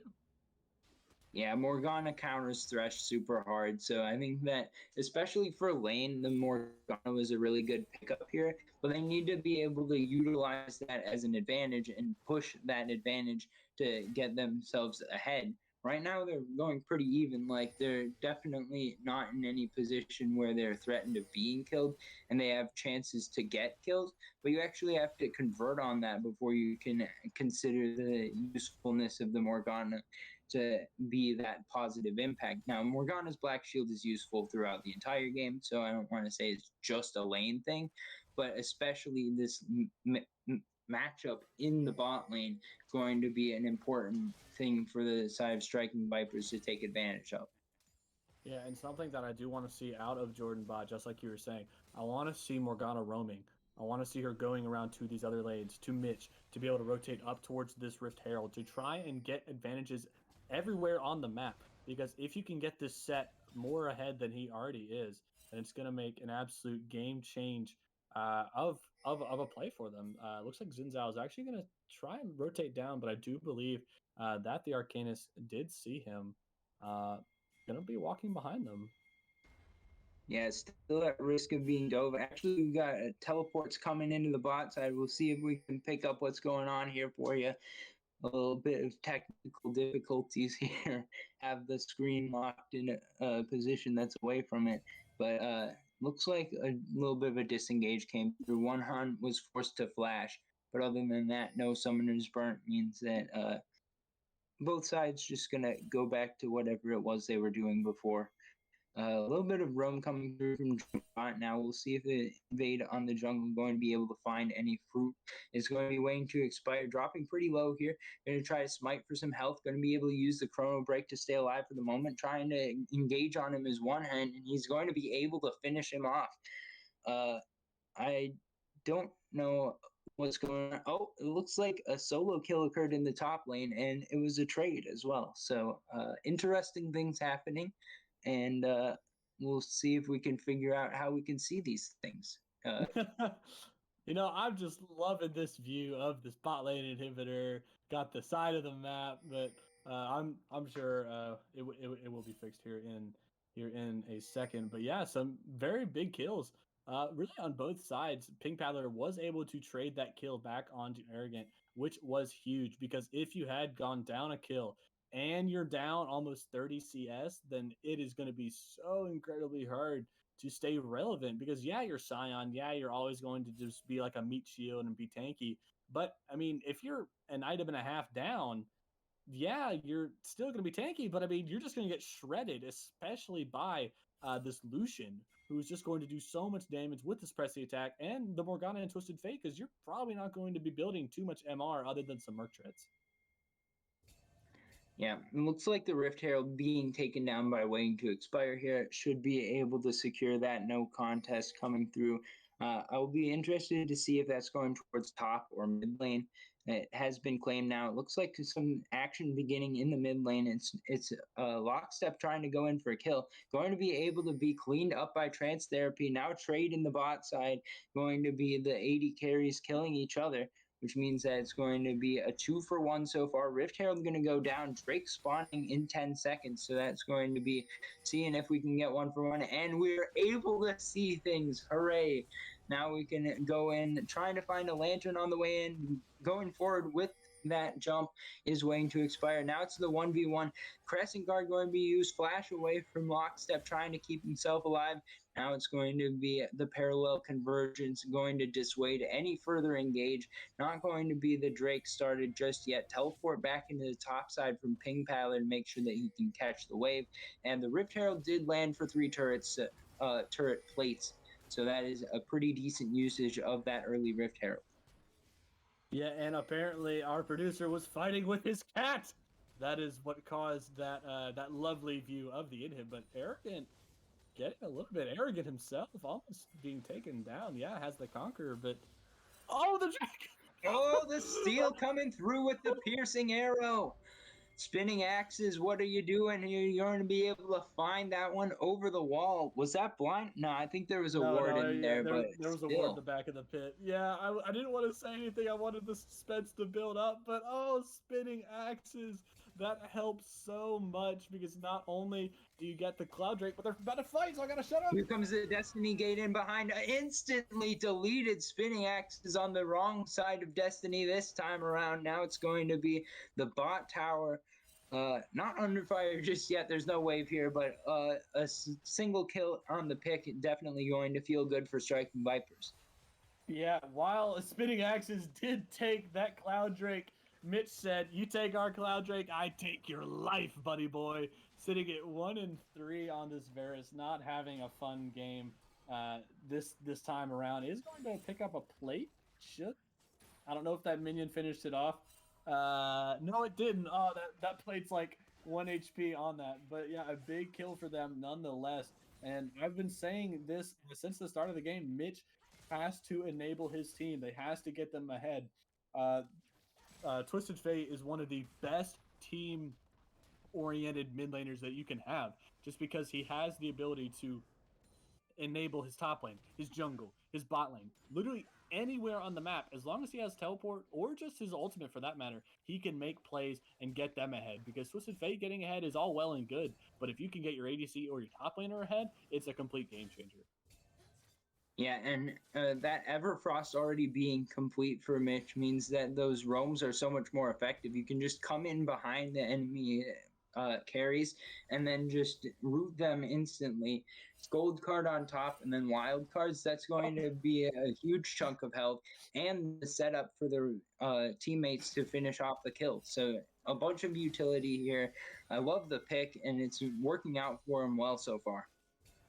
Yeah, and I'm going to want to see the same aggression that we have been seeing from Striking Vipers. I want to see this entire game. They are going to spot waiting to expire on this ward, so don't think he's going to be able to do too much. Does throw the W down to scare him a little bit, but Arrogant does try to fight a little bit with Ping Paddler. Not going to do too much just because Ping Paddler is pretty darn tanky. Fight might break out on this bot lane, though. Yeah, a little bit of a wet noodle fight in that top lane, but a gank set up here in the bot lane. We'll see if One Han going to be able to find it out. Good hook going to land from Trance Therapy, and that should be enough to dissuade any further aggression. Black Shield not available. And finally, waiting to expire, going to be able to take his red buff in peace. He's like, finally, I get to take it. It's mine. No, there's not 807 people in my jungle anymore, but there are about to be 4 people in this bot lane. Destiny going to be used in TPing bot. Yeah, going under the tower. We'll see if he's going to be able to find his way in onto this one. Now, disengage potentially coming through. It's a 4v4. Now, flash over the wall from the side of Mitch, trying to get himself to the blast cone. Going to be able to, and that means that Lockstep will not be able to lock him down, but that is a bunch of summoners expended from both sides, actually. Yeah, Mitch did have to burn his flash there, but I want to say something more important than his flash is Lockstep's teleport, but I think he might be in some trouble. Ooh, gold card going to be in time, going to be before the shroud goes down, but it's going to be enough damage with the perfect execution. Now going to be trying to finish him off, his way to expire.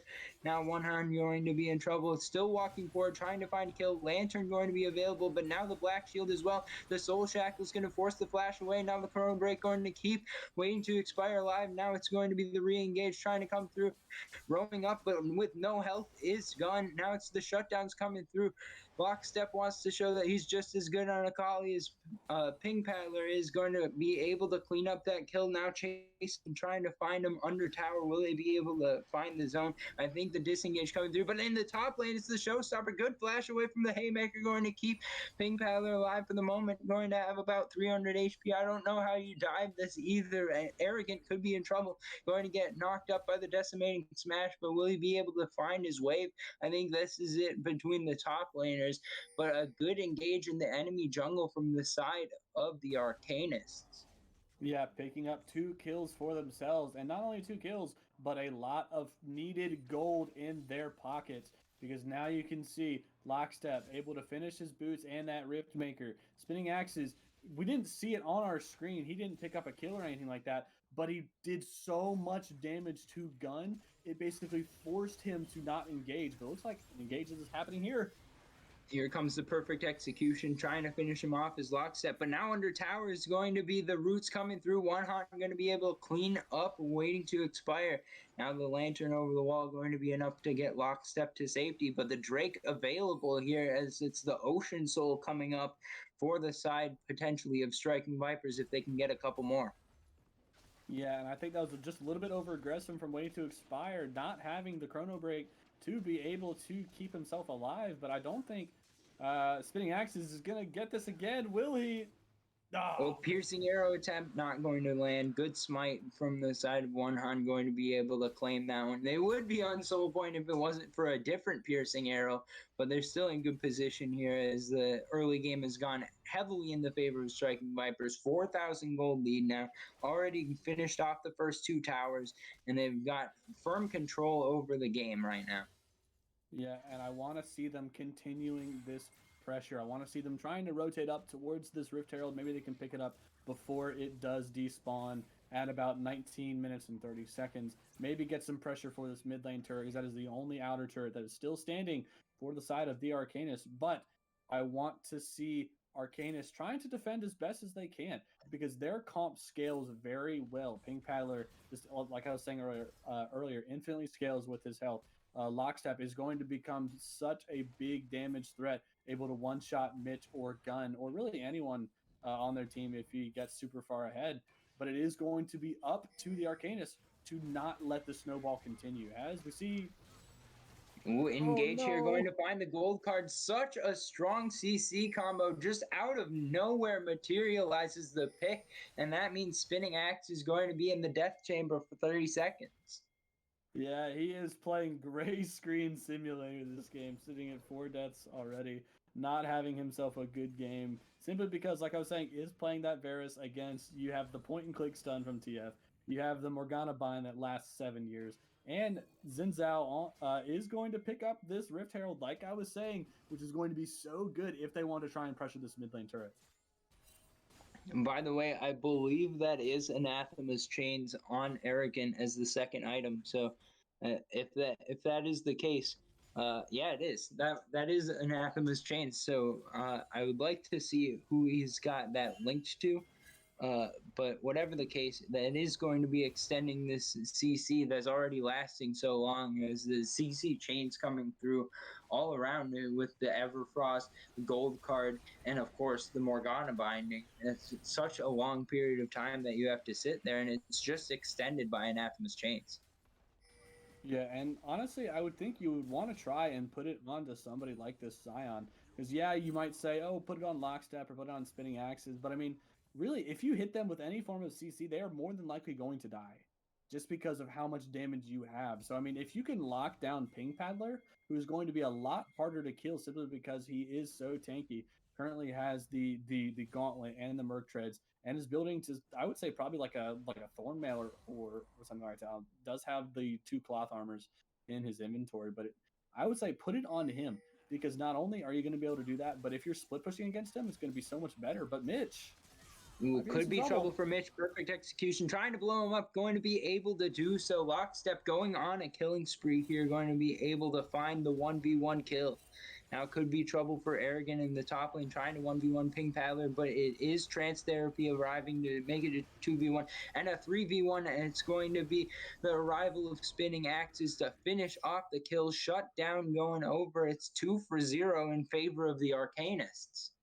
Yeah, and that is a big pickup for Spinning Axes, because before this, man was sitting at 1-4, was almost even in CS, but Gunn did have those 3 assists on him, so does have a little bit more gold in his pocket. Is more than likely working towards Lord Dominic's regard for himself, but that extra gold from that shutdown into Spinning Axes' pockets does help him really just stay even.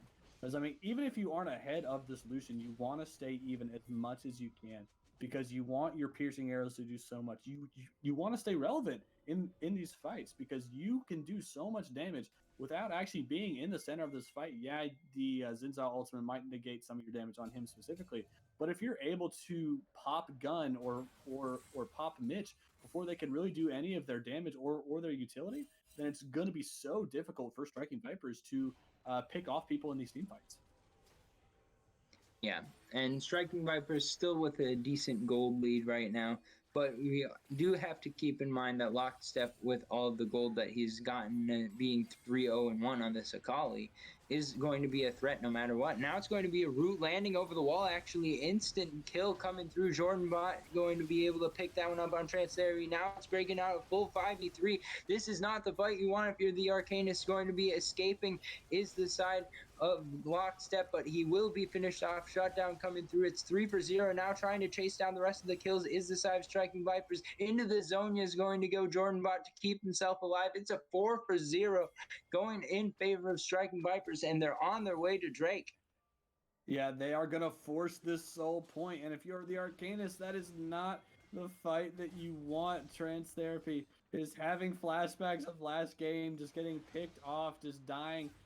Silly deaths. Granted, he didn't know they were there, but when you're playing against people like Morgana, Twisted Fate, Xin Zhao, Fog of War is really your biggest threat, because you don't know who the heck is in that bush. You don't know who the heck is in that blind jungle. So it's going to be on the side of Arcanist to tread a little bit more lightly. You have to clear your jungle of vision so they don't know you're coming. You have to make sure that you are buying these blue trinkets, that you're using them effectively, and it might look like they're going to try and pick off Set here. Yeah, it's going to be trouble for Arrogant. We'll see if he's going to be able to clean it up. He has got the showstopper trying to finish off a kill, but the Corona Break going to be able to keep waiting to expire his health bar at full.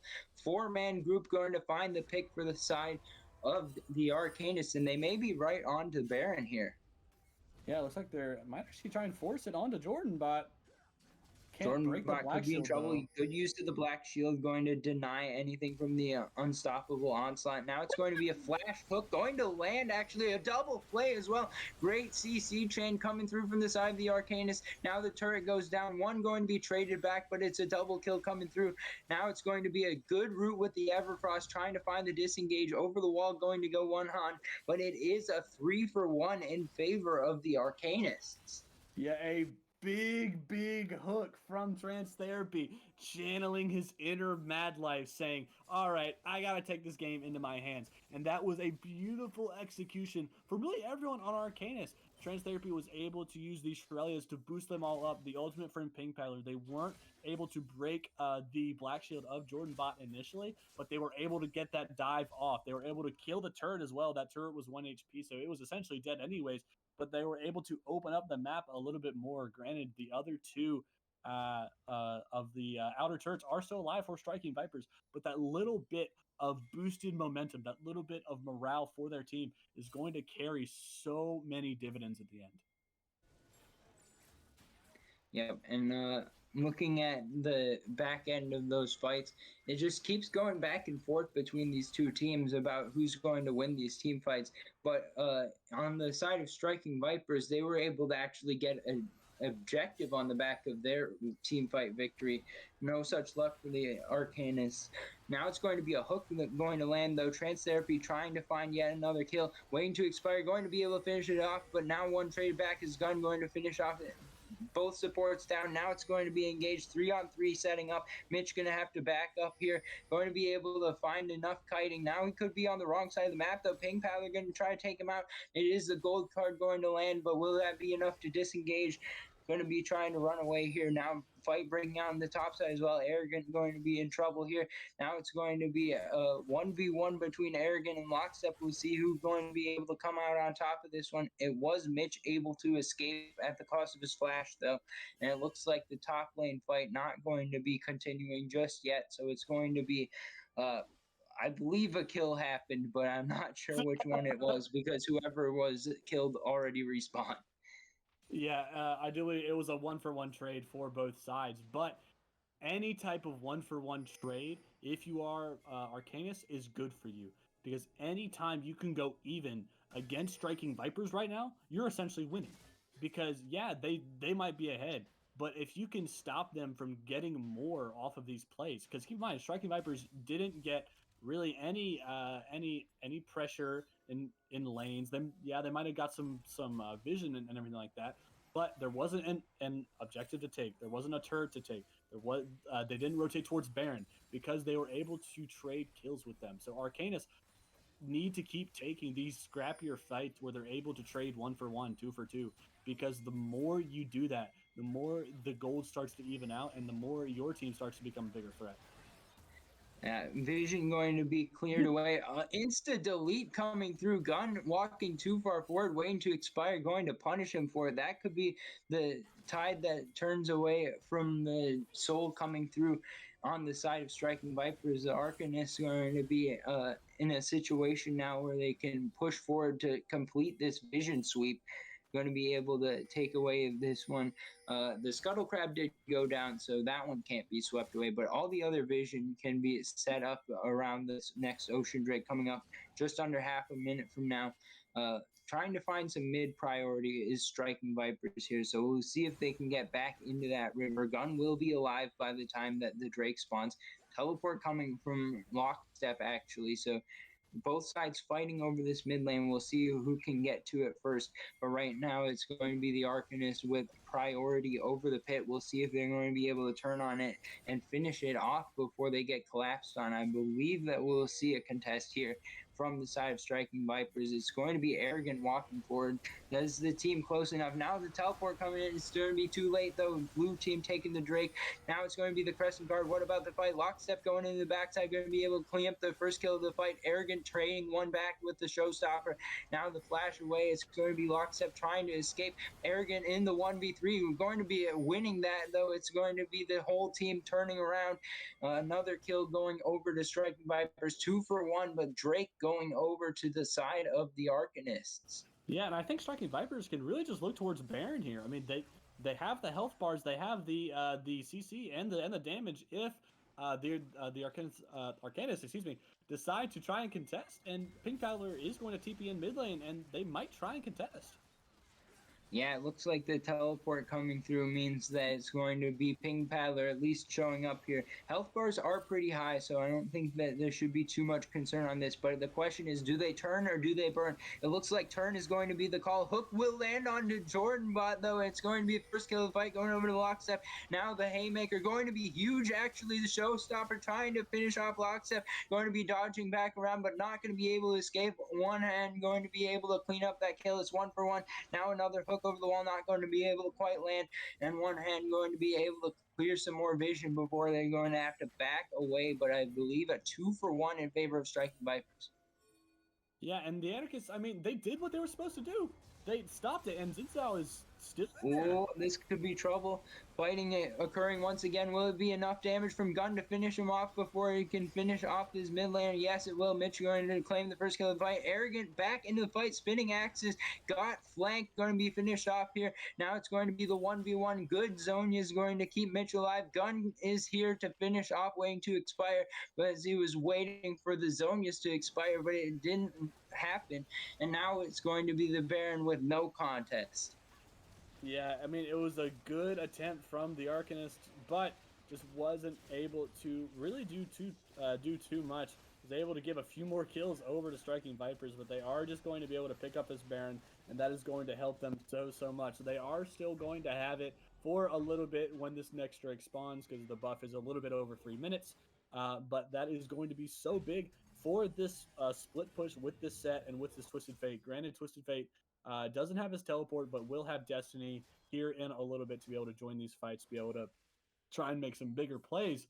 But it is going to be up to the Anarchists to try and stop the bleeding where they can. Because right now they need to try and make these picks. They need to try and get advantages where they can. But it just seems like every team fight is going in the favor of Striking Vipers. Yeah, there was a lot of mid-game team fights that were close, and even some that went in the favor of the Arcanists. But I think that you were correct in saying at this point, Striking Vipers have that big lead. They're winning a lot of these team fights recently and getting more off of their wins as well. 8,000 gold lead now for Striking Vipers. They're going to be looking to finish this one off soon. You have to feel. Ocean Soul will be coming up in under 2 minutes now, so they will be able to fight over that one. We'll see if any picks happen beforehand that would swing the tide of this fight potentially, but now it's just the deep vision investment from the side of Striking Vipers to make sure that they're going to have the awareness of what the enemy team's trying to do. Now Gun trying to blow up Spinning Axes will be able to force the flash out. That should be enough to take the tier 2. They will continue pushing this mid wave as well. We'll see how far they can get, just trying to push for some towers as this Baron buff is available to them as well. Yeah, and if you are the Arcanist, I mean, there's really nothing you can do against that. I mean, Gun literally pressed 2 buttons. He pressed E, pressed R, and your ADC's almost dead. That is how far ahead Gun is. Then Spinning Axes, just doing so much damage in these fights. Does have 3 items to Spinning Axes, is about 2.5. Did have to get the Grievous Wounds to be able to stop some of the healing from the side of Striking Vipers, but it is going to be difficult to try and enter this jungle blind, because right now the Arcanists don't have too much vision, if at all, in the map anywhere. So walking anywhere is going to be so difficult. Are trying to clear vision as best as they can. They do see Arrogant topside, so that is help them, or that does help them a little bit. But this Drake spawns in 10 seconds, and I don't know what they can do. Yeah, it looks like Arrogant trying to find a solo kill, not going to be able to have quite enough damage. Lockstep going to be all right here for the moment. Now walking forward, trying to find a re-engage here potentially. This could be dangerous. 1v2 set is still a pretty strong champ. We'll see if Arrogant can turn around here. Shuriken flip comes up a bit short, so I think that this could be a disengage. Now on the flank, though, it's going to be the Flay coming through and the hook as well. Will it be enough to kill? The Haymaker comes through in time. It's going to be a trade 1 for 1. Now pushing through the mid lane is going to be Striking Vipers. They are short a top laner to the enemy team support, so I don't know that they favored in a fight, but they've got the wave. They're going to try to push down this mid lane tower. Yeah, just absolutely obliterated with that Haymaker, and Gun might just obliterate someone himself. Almost gets him. Flash for flash, it's going to be enough to buy this space to finish off that tower. Great culling from Gun, going to push lockstep very low. Now the stun coming through, only onto the enemy tank though. The parallel conversion's not going to land for stun. Into the back line, going one hand, going to be able to find one kill. Now it's going to be looking for another. Gun going to finish it off. Striking Vipers in position to potentially take a game-winning fight here. Going to try to finish off the kills. Lockstep trying to clean up though. Will he be able to finish off? One kill going down, could be two. One hand in trouble here, trying to re-engage, trying to finish off some kills, trying to get triumph procs potentially, but now the hook going to bring Mitch under tower, going to be CC'd up, and the Arcanist's going to turn it around. Oh, big flash hook. Oh, almost got him. But yeah, just like you're saying, the Arcanist doing so much. They say their back is against the wall, but they are not going to go down without a fight. Able to pick up 3 kills. Picked up 4 if you count the one on Arrogant earlier in that. But it's just so difficult for them because now Striking Vipers has this Ocean Soul. They are able to do so much healing in these team fights. Granted that Grievous has been picked up by 3 different members on the side of the Arcanist. But Grievous Wounds is not going to do as much as you would like it to. It's going to negate a little bit of that healing, but that Ocean Soul is still going to be so effective for Striking Vipers. Yep, a second Anathema is actually picked up by the side of Striking Vipers. It is on one hand. We'll see if that means that the side of the Arcanist is going to be finding themselves CC'd for even longer. Just a great use of the itemization to make sure that the entire enemy team is at risk. Anytime that you can get a pick is going to mean that much more with that heart of a CC chain potentially coming through.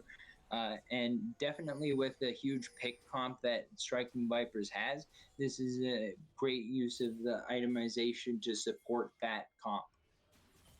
Yeah, absolutely. And I think it is on the job of Striking Vipers. They're actually trying to backdoor, or not really backdoor, but take this. But it doesn't seem like anyone from it kind of is a backdoor. They're just walking into this top lane. Recall's starting to come through from the carries, but it's going to be late. Now the flank coming through, it's going to be a 5v5 trying to collapse on the escaping Striking Vipers. Now it's going to be an Arrogant finding his kill onto Lockstep. That is the Fed member gone. Now pressing guard into the back line from one hand, going to try to finish off kills. Waiting to expire, going to find the Chrono Break for the kill. Will he be able to survive for long enough? Gun going to pick up another kill. The shield's coming through, but will it be enough? It's going to be Spinning Axes picking up one more as the Zombie Scion falls. Now it's going to be a 3-on-3 on the map, but then last Nexus tower goes down. Now the re-engage, it's one hand trying to finish this one off. Gun is following it up. Will he have enough damage? Finishing off Trance Therapy. The 1v1 goes in favor of Mitch as well, beating off, waiting to expire. Now it's going to be the Nexus under fire, and Striking Vipers going to tie this series up at 1. Holy cow, what a bounce back from Striking Vipers after that last game. They said, we aren't going to give up. We aren't just going to roll over and take the 0-2. We are going to fight back and make you earn this series win, tying it at 1-1. We're going to Silver Scrapes, Tiger. Yeah, and with that, we're going to go into a short break before we get into decisive Game 3. But on the other side, this is the one that counts. We'll see who's going 1-0 on the week and who's 0-1.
Welcome back, everybody. It's time for game number 3. We're getting into the picks and bans. Striking Vipers back on the blue side. The Arcanists are on the red side. We'll see if there's going to be any differences in draft, if we get something similar to game 1, or what's going to happen this time around. Yeah, Vipers are opening up with the Aatrox again, and the Arcanist banning away this Anivia still. That is something that has not changed any game so far, obviously respecting Mitch and his priority on that pick. And looks like similar bans from game 2 are going to come out. Nocturne going to be banned by the Arcanist this time around, and Gragas from the Vipers, as well as Karma. Just some very, very similar picks from this last game, but the Arcanists, most importantly, banning away Set. They're not wanting to see a third game of Set against the Vipers. Ezreal is still up, so I'm going to be looking to see if Ezreal gets picked up. It's been banned away, and there it is. First pick, Ezreal. That means Xin Zhao is available if the Arcanists want to take that one away, and we'll see how much the priority shifts based on the fact that the Ezreal was left open and first picked this time by Striking Vipers. Yeah, I mean, I would hope that the Arcanists do understand that Xin Zhao has been a very big pick for the Vipers. Basically every single time they do lock in the Thresh as well as the Xin Zhao, so that is going to be two picks that have been working this game so far. The Thresh has been every single game, and is that a Varus hover? No way they go Ezreal mid, right? I mean, I guess you It could could, also but be Varus mid potentially, I suppose. But I don't expect this to be locked in. It could just be like a BM thing that they're saying to go back and pick that Varus again. We'll take it. And Diana here could be flexed between mid and jungle, so I definitely think that pick would make a lot of sense. And with the Ezreal pick, I'm expecting to see priority on other areas of the map. So getting a champion like Diana that wants to focus a lot on taking the resources instead of spreading them around makes a lot of sense with the Ezreal pick. So we'll see if it's going to be a support pickup this time as the answer to Thresh. I would like to see the Morgana back, so I think that this makes a lot of sense, and that's what it's going to be. So that will be a good pickup for Striking Vipers. I think they're on the right track with this draft. They can round it up by an engaged tank in the top lane, potentially. I mean, they've been happy with the set, but the set got banned away, so we'll see what the next pick on the top lane order is going to be for Striking Vipers going into the next part of the draft. And it looks like it's going to be the Samira picked up. So that's a very interesting AD carry that I haven't seen a lot recently, ever since the healing stopped being insanely broken. Yeah, Samira is a very good pick against both Ezreal, Diana, and Morgana because of the AoE wind wall that you do have. Just being able to negate so much CC. Like that just basically negates all of Morgana if you are able to do it properly. But Vipers are going to ban away that Akali. They do not want to see a third game of Akali. Lockstep played very well on the Akali last game, wasn't able to pull out the W for his team, but Pink Paddler did do exceptionally well that first game. They didn't want to see him back on it. They didn't want to see the Akali abuse a tank initiator, like you were saying. Maybe they run something like the Malphite. Maybe they run something like the Ornn or other things like that. Gragas has been banned away, so they aren't able to do something like that. Maybe they even do something like an Udyr. Granted, that's not engage that you're liking or that you are wanting to see that can flex that Diana mid. But it is going to be interesting to see what they do to try and counter this Samir with this Windwall pick.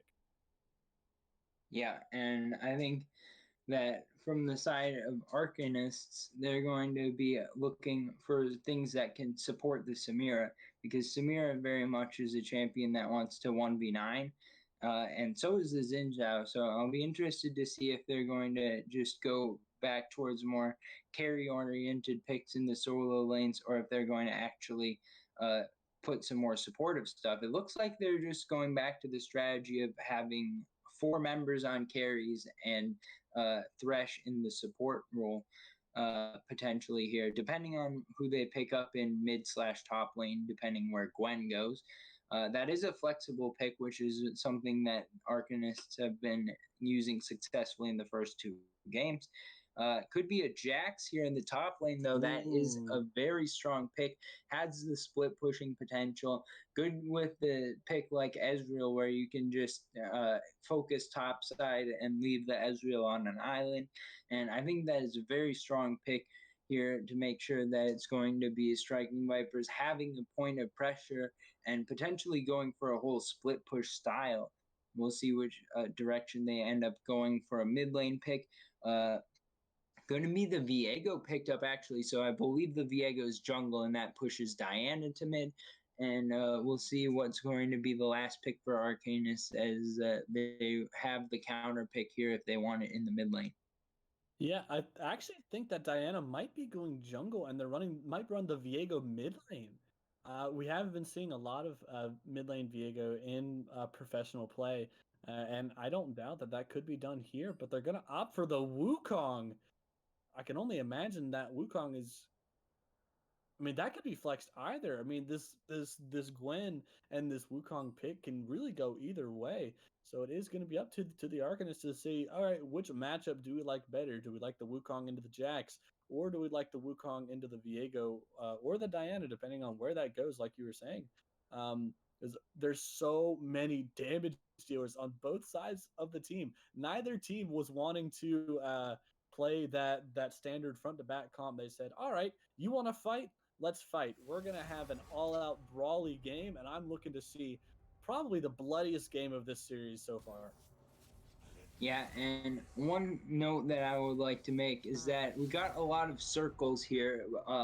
Speaking specifically about ultimates, a lot of what we're seeing here is going to be champions that want to get in and do big AoE. So while we don't have like a front to back sort of team fight style comp on either side, there are abilities that resemble that, and we'll be looking for strong engage from the Diana, whoever ends up playing that.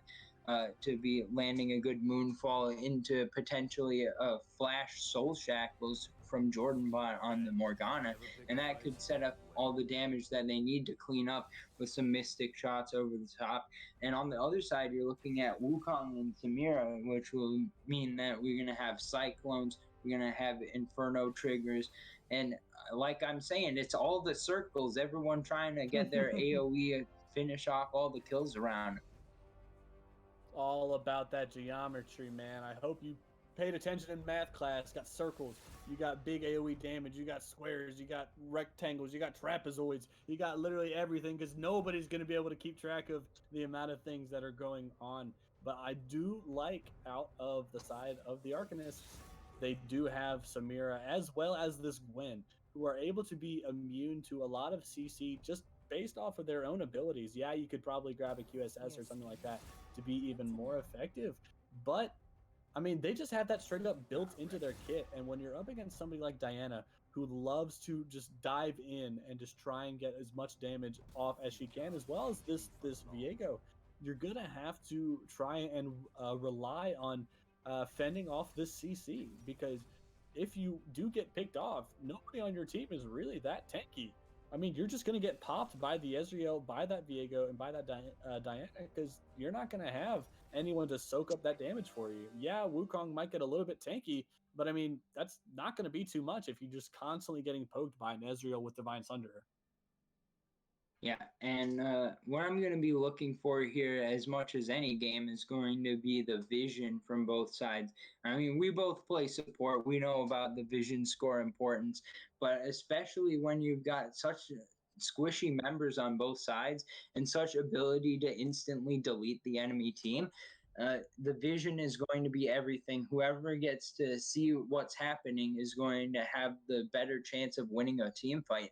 And I'm going to be very interested to see what investments each side is going to make in making sure that they have the vision control, can deny the other team from seeing what's happening as well, and then set themselves up for victory. Yeah, and just like you're saying, I 100% agree that sight is the key to victory. I'm going to quote my man Brom there. Sight is the key to victory, because it is going to be a big fight around every neutral objective. Now, I want to see the Arcanists play around this Drake, or stacking these Drakes, because Xin Zhao, we have seen, has done a stellar job of getting early Drakes. I think every game Xin Zhao has gotten the first one for his team. Whether they get the soul or not is a completely other discussion. But it is going to be up to him to try and fend off this Diana, because Diana has such good base stats from levels 1 to 6, especially with her passive, to be able to try and 1v1 Xin Zhao. Maybe she will come out on top and try and get out to an early lead, because she is so good in dueling really anyone on the side of the Arcanist. Well, we're going to go into our last short break here, as we've got the game 3 coming up on the other side. It's going to decide who's going to win this week 1 matchup, Striking Vipers versus the Arcanists. Don't go anywhere. We're going to conclude after this.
Hold on.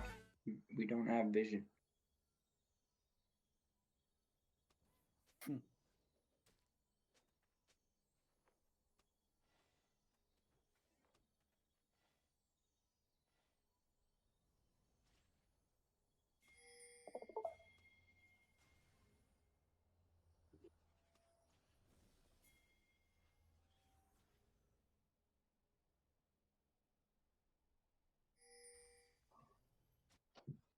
All right, welcome back, everybody. We've got game number 3 on the screen. It's time to see who's going to win this series. Striking Vipers on the blue side. On the red side, we have the Arcanist. 1-1 in this series. It's been a close one, Podslum. Both sides playing very well. Yeah, and it has been a tough fought series. Like you said, that first game, the Arcanists looked pretty darn good. I think they won that game in about 28 minutes, but Striking Vipers were able to land a decisive blow in that last game. Were able to just out macro the enemy team were able to get picks using their comp to the best of their ability, and now it looks like both teams have drafted a comp or drafted comps rather that are looking to fight, that are looking to skirmish, that are looking to split push and do as much damage to the enemy's faces as they can.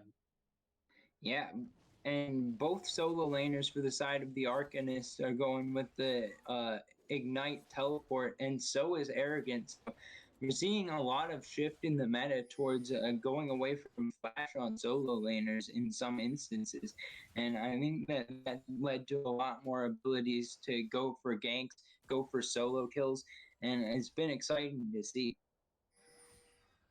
Yeah, I can understand it on the Gwen and on the Jax, but it's very interesting to see on Wukong because Wukong doesn't really have a dash or anything like that he can really use just freely. Yeah, he has his little dash, but he has to use it on an enemy to see like just like he did right there. But it looks like a fight might break out. Yeah, it looks like it's going to be Eric trying to find the solo kill. No flash, as we said. That means first blood going over to Arrogant on this top lane 1v1.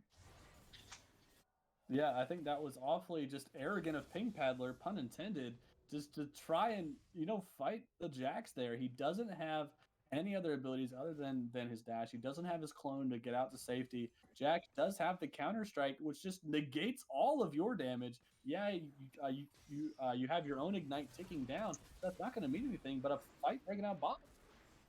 Yeah, the flash forced away from the side of Gun. Now he's going to put in the Mystic shots. And meanwhile, Jordan Bot putting in a lot of damage of his own.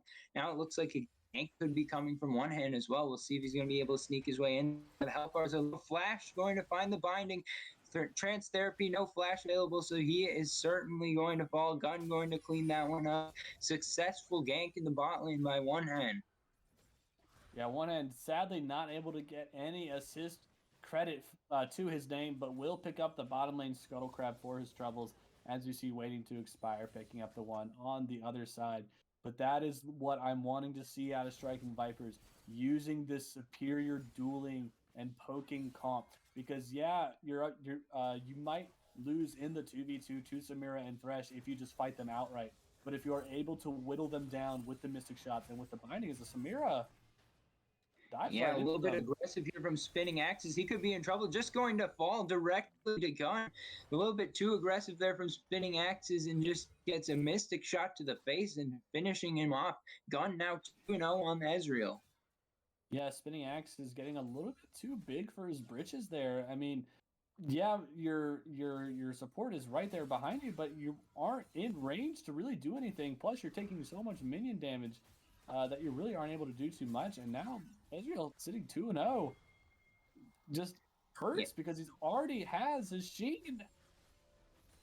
Yeah, I mean, Ezreal's supposed to be a strong late game pick, but right now he's going to be able to be online before Spinning Axes on the Samira. So Gon going to feel very good about the spot he's in right now.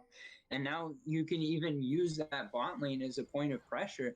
Like when you pick Ezreal, that's a pick that generally signifies, okay, you can play away from bot lane. But when he's fed like this, you can even play two bot lane. So very strong advantages early, 1,500 gold lead to the side of Striking Vipers.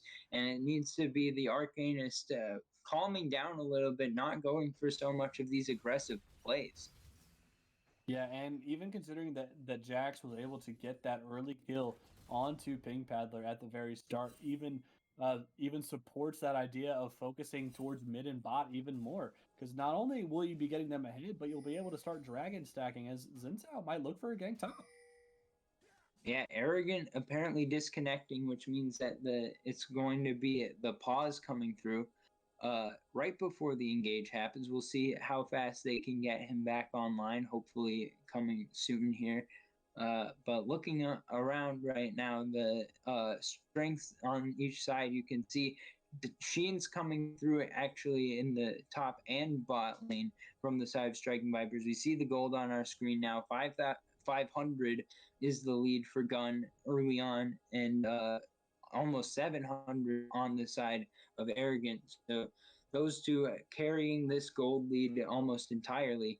And when you look at the itemization, they can just continue to increase this because they've got such big leads over the enemy laners in the itemization category. So we'll see if the reconnect can come through. Hopefully for Arrogant, he's going to find himself in a little bit of bad situation once he does find himself back on the map. But we'll see if he can get his way out of it. Yeah, and I want to talk to that point of the itemization from both of the people on the side of Striking Fibers that do have leads. Because Ezreal does have this Sheen and was able to pick up the Tear of the Goddess. I think he did start the Dorn's Blade and picked up Tear of the Goddess on his first back. Because it only has 15 stacks on it right now, and I think if he did buy it first item, he would have had a little bit more stacks on it already. Jax did just reconnect, so we might be able to see how he is able to get out of this precarious situation he's found himself in. Yeah, we'll see if he's got the moves. He could definitely sidestep this 3-talent strike, and we'll see if that is enough to get him out of it. Has Counter-Strike available, I believe, so could definitely get out. But at the same time, being in the 1v2, not exactly the situation you want to be in any case. So the play resuming now. The 3-talent strike will land, but the counter strike going to force out the flash, trying to leap strike, getting himself out of there. Will he be able to escape? 3-talent strike not going to land, which means that it is the escape from Arrogant on the reconnect. Yeah, and that's absolutely massive considering he doesn't have flash, but he doesn't know that Zinzal's still here. He's so far forward. He could be in trouble here. It's going to be a counter strike trying to finish off the kill, but that's going to get him to killed himself. Ping Paddler going to clean that one up. Finally, something back onto the side of the Arcanists. Yeah, a much needed kill, like you just mentioned right there. But on the flip side of the map, One is getting this Infernal Drake, which is absolutely huge if you are gun on this Ezreal. And I mean, Jax can still pressure Pink Paddler here because Pink Paddler hasn't had the chance to go back and spend his gold that he got right there. So technically, he's still at a disadvantage as far as items go.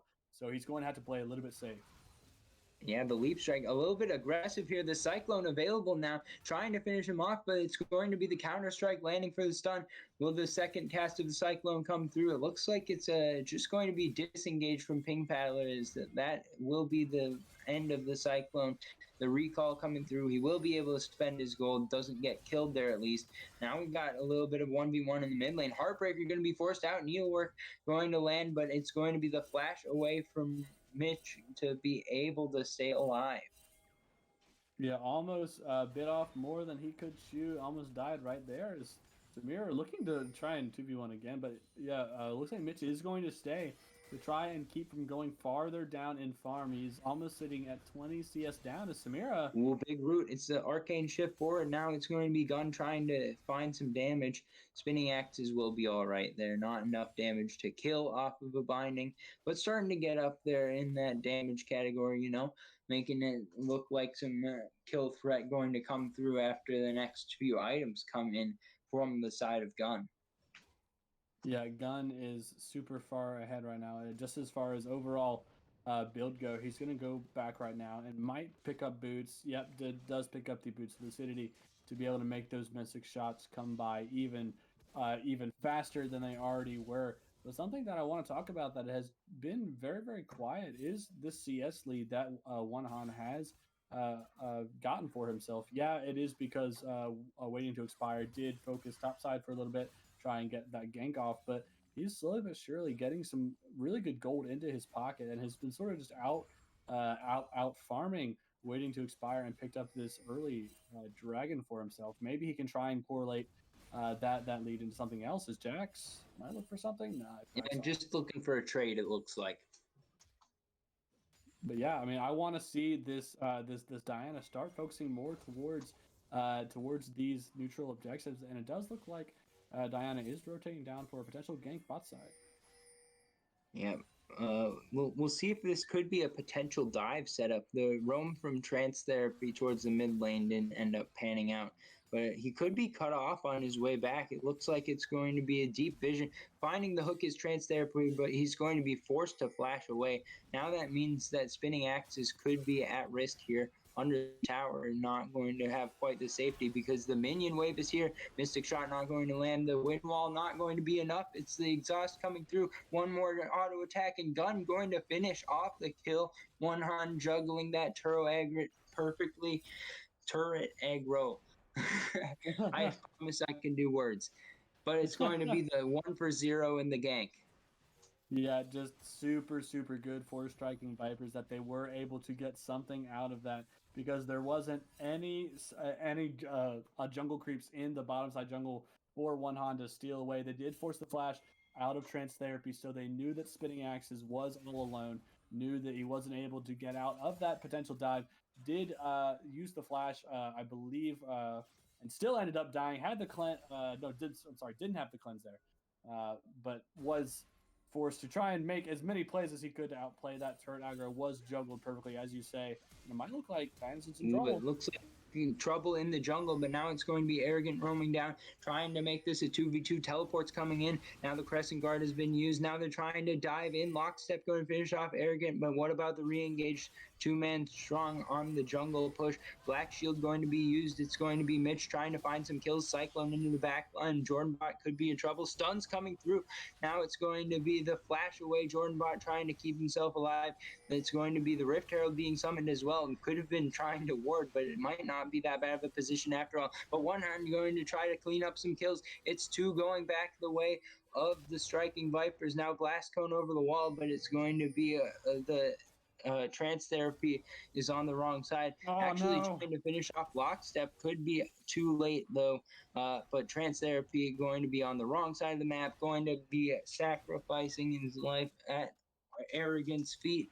That means it's going to be striking Vipers cleaning up the fight.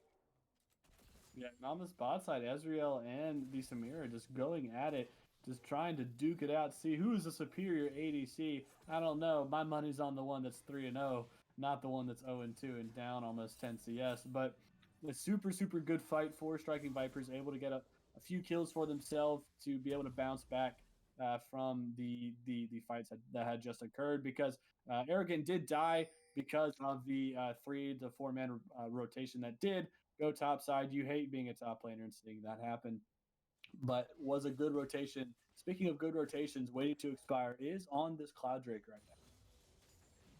Yeah, waiting to expire has been doing well in getting towards these objectives recently. Also picked up that Rift Herald, was able to get it to charge for a couple plates, so good usage of the Rift Herald there. Trying to finish up this Drake, evening up the count at 1-1. And that means that we're in a situation where kind of the lead is all on this gold lead. It's about 2,500 right now in favor of striking Vipers. We'll see it. I think a lot of it as well is on Gun, which means that Gun is in position to try to carry here. We'll see if that can continue, though. It's a good job from the side of the Arcanists to keep themselves alive in this game. Now it's a pretty deep trade coming through in the mid lane. Heartbreak trying to find his way in, but Lockstep has the outplays. He's got his jungler nearby. That's going to be the kill in the mid lane going over to the Arcanists. Yeah, Mitch just really just overestimating how much damage he did. Yeah, you do have the Conquer and everything like that to try and keep you alive, but I mean, you only have a Phage as far as your damage items go, and I mean, Lockstep does have the Leeching Leer there for that Omnivamp, does have the Blasting Wand, is able to do so much damage, as well as having Conqueror himself. So it is not going to be a good fight for you if you try and pick that every single time as the Viego. Yeah, and just looking at the damage that Arrogant did to Tower there was disgusting. Now he's trying to do it to Pink Paddler as well. He's already got Trinity Force plus a little bit with the boots. Now a hook going to land on the Jordanbot. Could be in trouble here. The True Shot Barrage going to go through. The ganks coming in from the side of one hand, though. Will he be able to get here in time? Yes, he will. The Lantern going to take Spinning Axis to safety. Flash forward, not going to be enough to find the Mystic Shot. Now it's going to be the turret under fire, but the escape coming through from the bot lane of the Arcanists. Yeah, that is really sad. If you're a Striking Vipers fan, seeing Dunn uses Flash there to try and finish the kill on Spinning Axes, wasn't able to get anything, but waiting to expire, Oh, might dive try and coming get a through in the kill. top lane. The Ignite taking down will be enough. It is Arrogant with the solo kill in the top lane, waiting to expire, trying to find the gank, but he's too late and just finds an empty minion wave. The solo bolo for Arrogant, saying, you think you're gonna fight me? Nah, you going back to the summoning platform, my friend. And not only was there a solo kill, but they picked up first turret gold, as well as I think they got every single plate there. They barely got it before, and if they didn't, well, it's still first turret gold. That's still a good bit of gold into all the pockets of Striking Vipers. So that is going to boost them so much for this upcoming Drake fight in about 2 minutes. Yeah, I'm going to have my eyes for the remainder of this game on lockstep. Right now, big gold sums on the top and bot lanes from the side of Striking Vipers, but only is the gold lead in favor in the mid lane. Now, fight breaking out, Crescent Guard going to be used. Moonfall trying to clean up, waiting to expire, but he's too tanky. He's got that Crescent Guard, making sure that no one going to be damaging him from outside of the circle. That means that priority going to be in the favor of Striking Vipers. Yeah, Striking Vipers are just having so much greater tempo. I mean, they're out rotating, they're out macroing the side of the Arcanist, and it looks like they're going to try and get some vision set up for this next Drake coming up. They might take this Scuttle Crab as well, but they have to be careful because the teleport for Pink Paddler is coming up. Lockstep almost has his, and is probably going to have his available at the time of this Drake. Granted, everyone's teleport on the side of Striking Vipers will be up as well, but they still have to keep that in mind that, oh yeah, if you start the fight as having a numbers advantage, you might not finish it as Jax. Yeah, Arrogant trying to go in, has a health lead so far on lockstep, but the needlework trying to come in. Will he be able to finish him off? Now trying to go for the 1,000 cuts. He dodges out the last needlework. Arrogant with the outplay, finding the solo kill onto lockstep. Arrogant with the solo bolo is another kill. Now it's going to be the Black Shield in time to stop from any further damage, but now it's the Inferno Trigger shutting down Gun. Now over the wall with the Lantern means that they've gotten themselves to safety. Over the wall now, waiting to expire, trying to finish off the kill onto Jordan Bot, but he's not got enough damage just yet. Teleport's coming in. The Zonias as well will be enough. One hand going to be able to clean up a kill, and Arrogant is here, going on a rampage. Striking Vipers somehow pulling the victory out of the jaws of defeat in that fight. Yeah, Arrogant was on his way back home, saw what was happening mid lane, said, yeah, I might be under half HP, but I'm going to go join it anyways. Was able to help in that cleanup crew, get a kill for himself, as well as help secure the just priority in that lane. Now some pings are coming out for this dragon. I don't know if the Arcanists are going to be able to contest this. Yeah, they're not out onto the map soon enough for this. I think that this one should be pretty easily going over to Striking Vipers. And that top tower is soon to fall as well. So the gold lead extending to about 5,000 in favor of Striking Vipers right now. They're continuing to push their advantages. Arrogant is popping off this game, making sure that everyone knows who is the lane kingdom in the top lane. Man, every time you're playing ranked, you have this type of Jax on the enemy team, and when Jax is on your team, it's FF15, get me out of this lobby full of brain-dead teammates. But Arrogant is playing Jax to perfection, sitting at 5-2-0, and doesn't have Flash for that matter.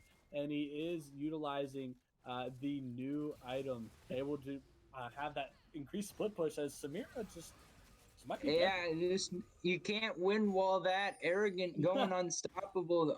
Auto attack, auto attack, auto attack. No way to outplay that. Spinning axes, you can do all the dashing you want, but you can't escape a fed Jax. Yeah, it's kind of heartbreaking whenever you are playing ADC. You're up against a Fed Darius, a Fed Jax, Fed Irelia, and you just see them and you say, "Well, I guess I'm dead." Like you just sort of accept your fate at that point. Like not really much you can do.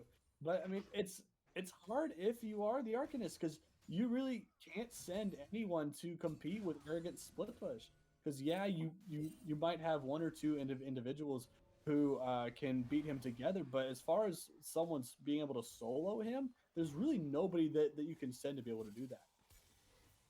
Yeah, you pretty much just have to try to pick up waves. Even Lockstep not going to be fed enough to actually win the fights. He even tried. It was close. He tried to finish off the dive. The needlework didn't land. It ended up being a kill the other direction. Now One Hand could be in trouble. Dodges out the hook, but now the engage coming in from waiting to expire, going to back off as the rest of the team showing up as the tier 1 turret goes down. Charge from the Rift Herald on the tier 2 as well. So a good use of that second Rift Herald from the side of Striking Vipers here, going to make sure that they're maximizing their objectives. Yeah, and it was really they were able to get that second hit off because yeah, you were able to pick up that outer turret, and that is the final that was the final outer turret for the side of the Arcanist. But I mean, getting pressure there because if you can break down that mid tier 2, that gives you so much just area to move, area to get wards, area to get just priority and take jungle camps. Because if you can start to increase the lead that you already have exponentially, as we see, Zitza might be in some trouble. It's a fight over the bot side red buff again. It's going to be smited away by waiting to expire. But now what about the fight? Crescent Guard going to be able to lantern over the wall, and that means he's out. A Thief in the Night and waiting to expire has the red buff. Yeah, and sort of a Mission Impossible-esque thing. Trent said, grab my lantern, come with me if you want to live. Summoning his inner Arnold to be able to get him out of there. But while it's a small victory, it is a morale defeat if you are Striking Vipers. As we see, Jax might be in a little bit of trouble from the 2v1. I think that the 2v1 should be in trouble to Jax at this point, but now a little bit of 1v1 in the top lane. Now the needlework's going through. It is going to be an attempt on the life of Arrogant, but he's got a teammate nearby. Will One Hand get here in time? Not going to happen. Shutdown coming through, but he is going to be able to pick up one on the back end of the fight. Now it's going to be a 1v1. It's going to be Trance Therapy showing up, going to be able to shield with the lantern. Zonia's coming through, but I don't think anyone's coming to save One Hand. Another shutdown going through, and a kill in the 1v1 for Pink Paddler. Now it's going to try to finish off at least one kill, but it's a 3-for-1 around the map in favor of the Arcanists.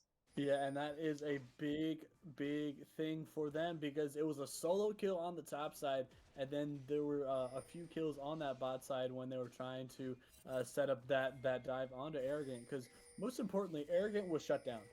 That is huge if you are the Arcanist. But not only that, but your Wukong got a kill on that top side. Wukong has not been able to get too much done simply because he has been against this Jax, and that was a good bit of gold for him, able to go back, get some items, and then reset for this Drake spawning in 20 seconds. As Samir... Yeah, a little bit of an engage here from Gunn, trying to pick off spinning axes. That will force out the Dark Passage.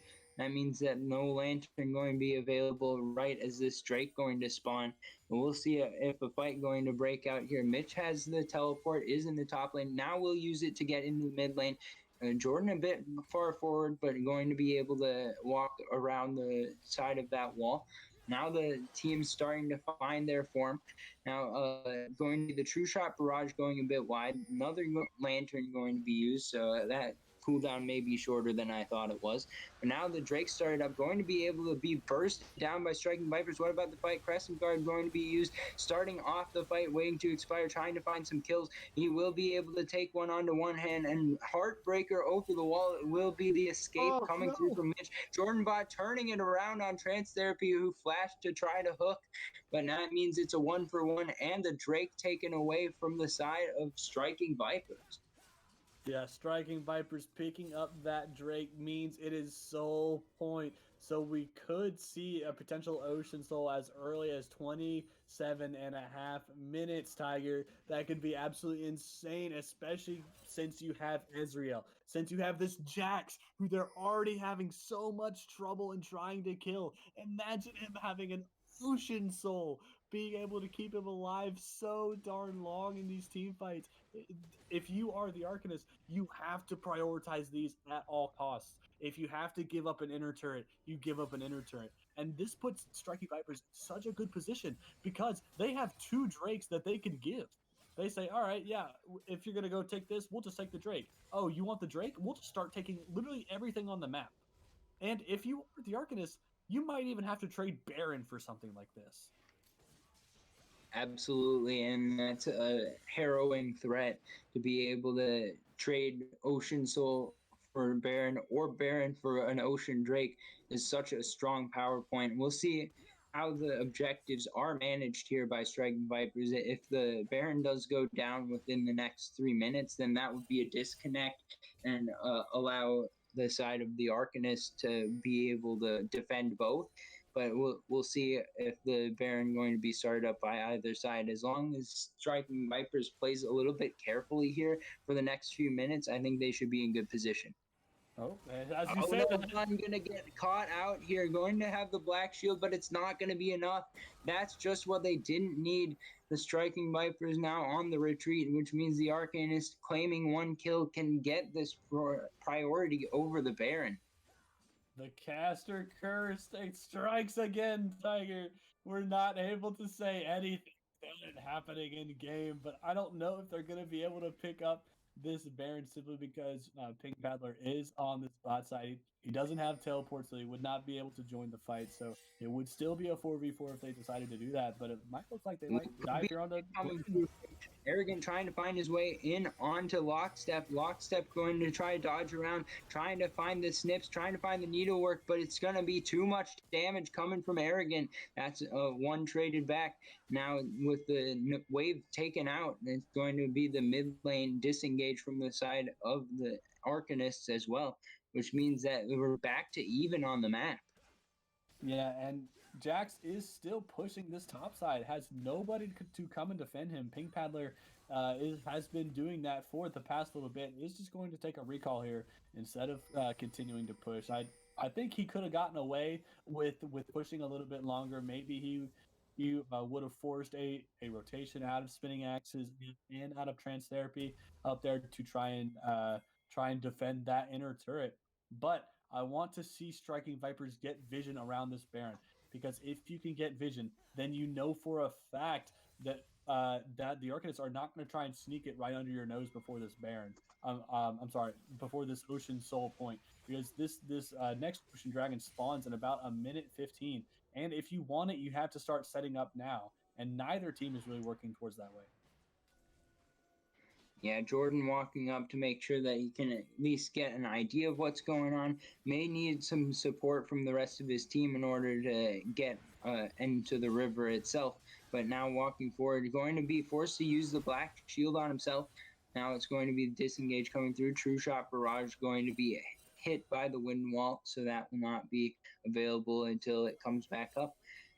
And that's just an ult for nothing, it looks like, but that's a pretty short cooldown ult, especially when you can reset it with the Mystic Shot. But meanwhile, the push continues from Arrogant, making sure to take all of these waves. Flash forward for the play. Gun could be in trouble here, trying to flash away. Goes the Mystic Shot to finish off trance therapy, and now it's the teleports coming in. It's going to be the Moonfall trying to find the kills in this fight. One hand in the front line. Now the shutdown going over to Mitch. Now it's going to be the Cyclone trying to turn this fight around. Spinning Axe is going to be able to pick up one. Inferno Trigger turns it into a double kill. Can this be the turnaround? Not going to quite happen. Arrogant going to be here now, finishing off a double kill, and Leap striking forward to make it a triple.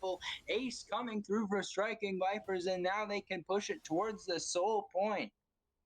Yeah, just an all-around amazing fight for Striking Vipers. Trance Therapy trying to get so aggressive to make the play for his team. They know if they can pick off Gun, that this next team fight will be so much easier, but obviously underestimating how much damage that Gun does, able to just pop him before that fight even starts, and then Arrogant TPs in to be able to make that numbers disadvantage an advantage for the Vipers, because that TP was a little bit late out of Pink Paddler, but it ultimately goes in the favor of Striking Vipers, only losing to picking up the mid lane inner turret, which was damaged earlier from that Rift Herald, might I add, picking up the Ocean Soul for themselves, and just sitting at a super good position, almost about 5,000 gold up. Yeah, and this is why you have to ban Ezreal right now. Just, well, I mean, he's so slippery that he's able to get out of the bad situation. Now we're taking a look at the gold. We see a 5,000 gold lead only on Arrogant in the top lane. So maybe they should have banned his Jax as well, or just found some sort of support. Around the rest of the map, it's really pretty even, but Arrogant just doing it all himself. Yeah, he was able to sort of just dominate his top lane, and it really has just been able to dominate the rest of the game too. Now, if you are striking Vipers and you can secure this Baron, you're literally going to make Arrogant unstoppable because of the split push items, because of the nature of Jax. Literally, it's just going to be a monster. Like, you're not going to be able to kill Arrogant unless you send 3. And if you send 3, that means you have to defend 2 against 4, which is not going to be easy. Yep, and at this point, all that's left to do is start knocking down the base for the side of striking Vipers there, making sure to be methodical, not going to give over any sort of throws. The gold lead is pretty close right now, so other than the Ocean Soul, well, Arrogant jumping forward now, trying to finish off the kill on the way to expire. Lantern does go down, we'll be able to get him to safety for now, but the health bars are low. That means that the Baron can be turned upon very quickly here from the side of striking Vipers, and it looks like that's exactly what they want to do. We'll see if any contests can come through from the side of the Arcanists here, trying to find a hook, trying to find a pick. The Black Shield has been used, so that won't be available if a fight starts within the next few seconds. The Baron being absolutely burned. Now it's the counter strike over the wall with the leap strike. It's Arrogant trying to go in. The Baron has been finished off. Now it's going to be one hand into the back line with the Moonfall finishing off a kill. Cyclone trying to last-ditch effort save the fight. Going to pick up one onto Jordan Bot. The Inferno trigger is not enough damage, though, and it's an ace coming through from striking Vipers. This is it. They can push down the mid lane. We'll see just how far they can get, but they may have the inside track to end the game. Yeah, death timers are super long. It looks like the earliest one is going to be either trance therapy or waiting to expire at about 20 seconds themselves. But even with that, I don't know if they can defend against this. Jax might just want to start tanking this so they can get some damage off. They do have a cannon minion, so that is going to do so much damage, and they can shred this turret. Jax and Ezreal doing so much. They might want to reset after this and just take some jungle camps, or maybe even look towards the spot lane turret. But nonetheless, as Gunn misses the Mystic shot, I saw that fail, man. Is a Whatever huge... the case. Yes, that's right. Whatever the case, we're gonna see the reset coming through, which means that it's a very methodical play from the side of striking Vipers here. They want to make sure that they're not giving up any sort of throws. They're in a situation now with a 6,000 gold lead where it's still not too far that they've got a guaranteed win, but they're in a very good position, and they can continue to expand that with this Baron buff. We'll see if they get into the split push. They've already got Arrogant into the top side. Now it's going to be Mitch dove onto by Lockstep. Now the team is nearby, though. That means Lockstep going to have to back away from this one. We'll see if any further engage happens. But that means Arrogant going to continue the push on the top side. He does not care for the damage coming from Ping Panther. Teleport coming in, going to make it a 2v1. But meanwhile, in the rest of the group, the fight going in the side of striking Vipers. Cyclone started up. Now Ping Panther in trouble here, going to go down. Arrogant is dominating. They're trying to make it a 3v1, but Arrogant has the inside track. Will he be able to get enough damage? Shutdown will come through, but now it's a 4-man strong push in the bot side. How far will striking Vipers be able to take this? They're trying to get the tier 2 down, trying to make it a tier 3 as well. Meanwhile, in the mid lane, it's one hand pushing fourth to make sure they can link up with the rest of the team, trying to take down this inhib. I don't think that they've got what it takes to end the game, but they will sure as try to break as much of the base as possible. They're buffing up the super minions as well. Now they're going to try to push onto the Nexus towers. We'll see if the defense can finally come through. Gun with so much damage. The burst coming through onto Samir. Now it's going to be into the Fountain Laser. Shutdown coming through, but the last Nexus tower is down. It's going to be kills coming in favor of one hand. He's into the zone. He's going to go down here. Now it's going to be the re-engage, waiting to expire, trying to finish off these kills. Going to be Jordan next to fall. One hand... well, I should say Mitch is the last one here. trying to outplay, waiting to expire, and he will be able to escape. But that means that it's the Nexus exposed, but able to be defended by the Arcanists. Yeah, and something that I also want to highlight, this Elder Dragon spawns in less than 20 seconds. If you are striking Vipers, that's so terribly bad for you, because Elder Dragon literally changes your entire comp.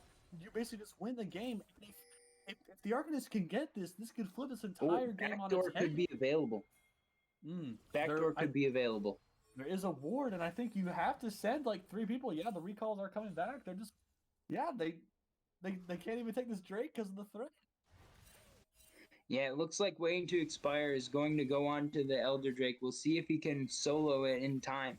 There are members walking towards it. Gun should be able to get there pretty soon. But meanwhile, an engage onto Arrogant. We'll see if he can get out. The Counter-Strike buying some space, but the Cyclone doing good damage onto him. Now it's the Inferno Trigger trying to finish him off, but Mitch going to be able to finish up the kill. Now we'll see who can finish off the Elder Drake as well. It's going to go down to the side of the Arcanist. Needlework trying to go in, finish off the kills. We'll be able to get 2. But that means it's going to be 1 going back to 1 hand. Now it's going to be Arrogant. No, Mitch trying to outplay here in the mid lane, trying to finish off Trance Therapy. Will he be able to get 1 more auto attack? Yes, he will, but he will be paying the price for it. It's an ace going over to the side of the Arcanists, 5 for 3. Yeah, they do have a super minion wave in this bot side that they have to go deal with, though. Lockstep does recall back to go and deal with it, but they got the Elder Drake. This is what I was saying. The Arcanists are able to win these fights hands down if you give them this Elder Dragon. Elder Dragon is so good with that true damage and with the execute as well. Granted, I don't think they're going to have it when this Baron spawns, but it still puts some good gold into their pockets to make this deficit that they are at a little bit less, but they have to defend from the split push still. They are down inhibitors. I don't know the timer on the bot lane inhibitor. The mid lane inhibitor is spawning pretty soon, so that shouldn't be too much of an issue, but they are going to have to deal with this bot lane constant pressure from these super minions. Yeah, and that's the balance that they have to strike when they have no Nexus towers left. They have to figure out when they can fight for these objectives, when they can try to take them off the map without losing the game instantly. The teleports are available for Mitch and Lockstep and Ping Palette, but not available for Arrogant. So we'll see who can get into the split push. Now a hook going to land onto Jordan, not going to be enough to start an engage. Gun, Arcane shifting forward aggressively. Now it's going to be 1 hand trying to blow up, waiting to expire. He's caught out. His team isn't here. Crescent Guard going up, but it's not going to be enough. 1 hand taking him down. Now it's 5v4 on the map in favor of striking Vipers. We'll see if they can get on towards this Baron or on towards the Nexus. They look to be resetting here before that happens. But it looks like could be a flank developing here. There's still members staying in the river from both sides. Elder Drake still on 2 from the side of the Arcanist if they can get into the proper fighting angle. A hook going to land, but it's going to be Black shielded away. Arrogant now walking forward. Counter-Strike giving him the impunity to do so. Now it's going to be Arcane shift forward. It looks like Gun trying to come in for some damage. The recall being channeled. Now it's on to Baron for the side of striking Vipers. They have made the call. It's time to turn and burn. Will they be able to damage it fast enough? Arrogant Gun starting to take it down. Now over the wall goes Arrogant trying to finish off some kills. Blast Cone taken away, which means it will be claimed by 1 hand. Now on the flank is Arrogant trying to finish off the kills, trying to find his way onto spinning axes. Has another leap strike, has the damage. Will he be able to finish him off? Another leap strike comes through, and that will be enough to finish off the kill. Gun going forward as well, finishing off Trance Therapy, and onto the base should be the side striking Vipers. Lockstep here, not going to have any way out of this one. You have to feel it's going to be the kill picked up by Arrogant and striking Vipers into the base, onto the Nexus, trying to finish off this game. Cyclone coming through, and Inhib is respawned. Mitch going to finish off Pink Paddler. Now Gun goes down, but the rest of the team is gone, and the striking Vipers claim the series 2-1. An absolute stellar performance for that last few fights from Striking Vipers. Were able to do so much. I think the MVP of that game is I think a little guy in the top lane named Jax, who I don't know, got a few kills. I mean, I think he got like what 14, 14 kills. My man Arrogant doing so much for the team, putting everyone in his backpack, saying, "Come on, let's go. I'm just gonna kill everyone." Jordan Bot doing a lot himself, 2, 3, and 20 on that Morgana, sort of an unsung hero that game, doing so much damage. But honestly, just an overall phenomenal game from the side of Striking Vipers. Almost, holy moly, that damage chart. Lane Wow. Kingdom from Arrogant throughout the whole series. I think that on the set games we saw as well that he was ahead in lane. He was laning very well, getting CS advantages. He wasn't dying in the top lane either. It was as the game progressed in that first game, we were able to see the Akali pop off from Ping Paddler, but that was not because he was winning lane. It was just because he got some kills outside of lane that was able to snowball. So Arrogant playing really well throughout the series, Striking Vipers finding a way to turn it on in game 2 and continue that momentum through to game 3, was able to finish this series strong and get themselves to 1-0 on the league. Yeah, just a great win for them. It's always super morale boosting when you do come back from that. The reverse sweep, technically, going down that one game and battling back the past 2 games. Phenomenal showing from the Arcanists, though, doing super well themselves. Pink Paddler playing amazing lockstep, doing great as well. The rest of the team doing phenomenal. I just love the heart that both teams showed today, saying we're not going to go down without a fight. Both teams putting their best against the other, and obviously Striking Vipers coming out on top. Yeah, very well played from both sides. Any final thoughts before we head out? I just hope this same energy is kept throughout the rest of the series that both of these teams played, because I know that's going to make for some exciting games. All right. Well, this has been a very exciting series, and hopefully the first of many. We had the Striking Vipers coming out on top 2-1, and I have been Tiger here with Podsulum, and I'm not sure whether after this we're going into another game. High Table is also playing tonight. If they are still in their game, we will be picking that up, but I think that will be without any shoutcasting going along with it. So this is the end of our night. So thank you for joining us, and hopefully we will see you again next week.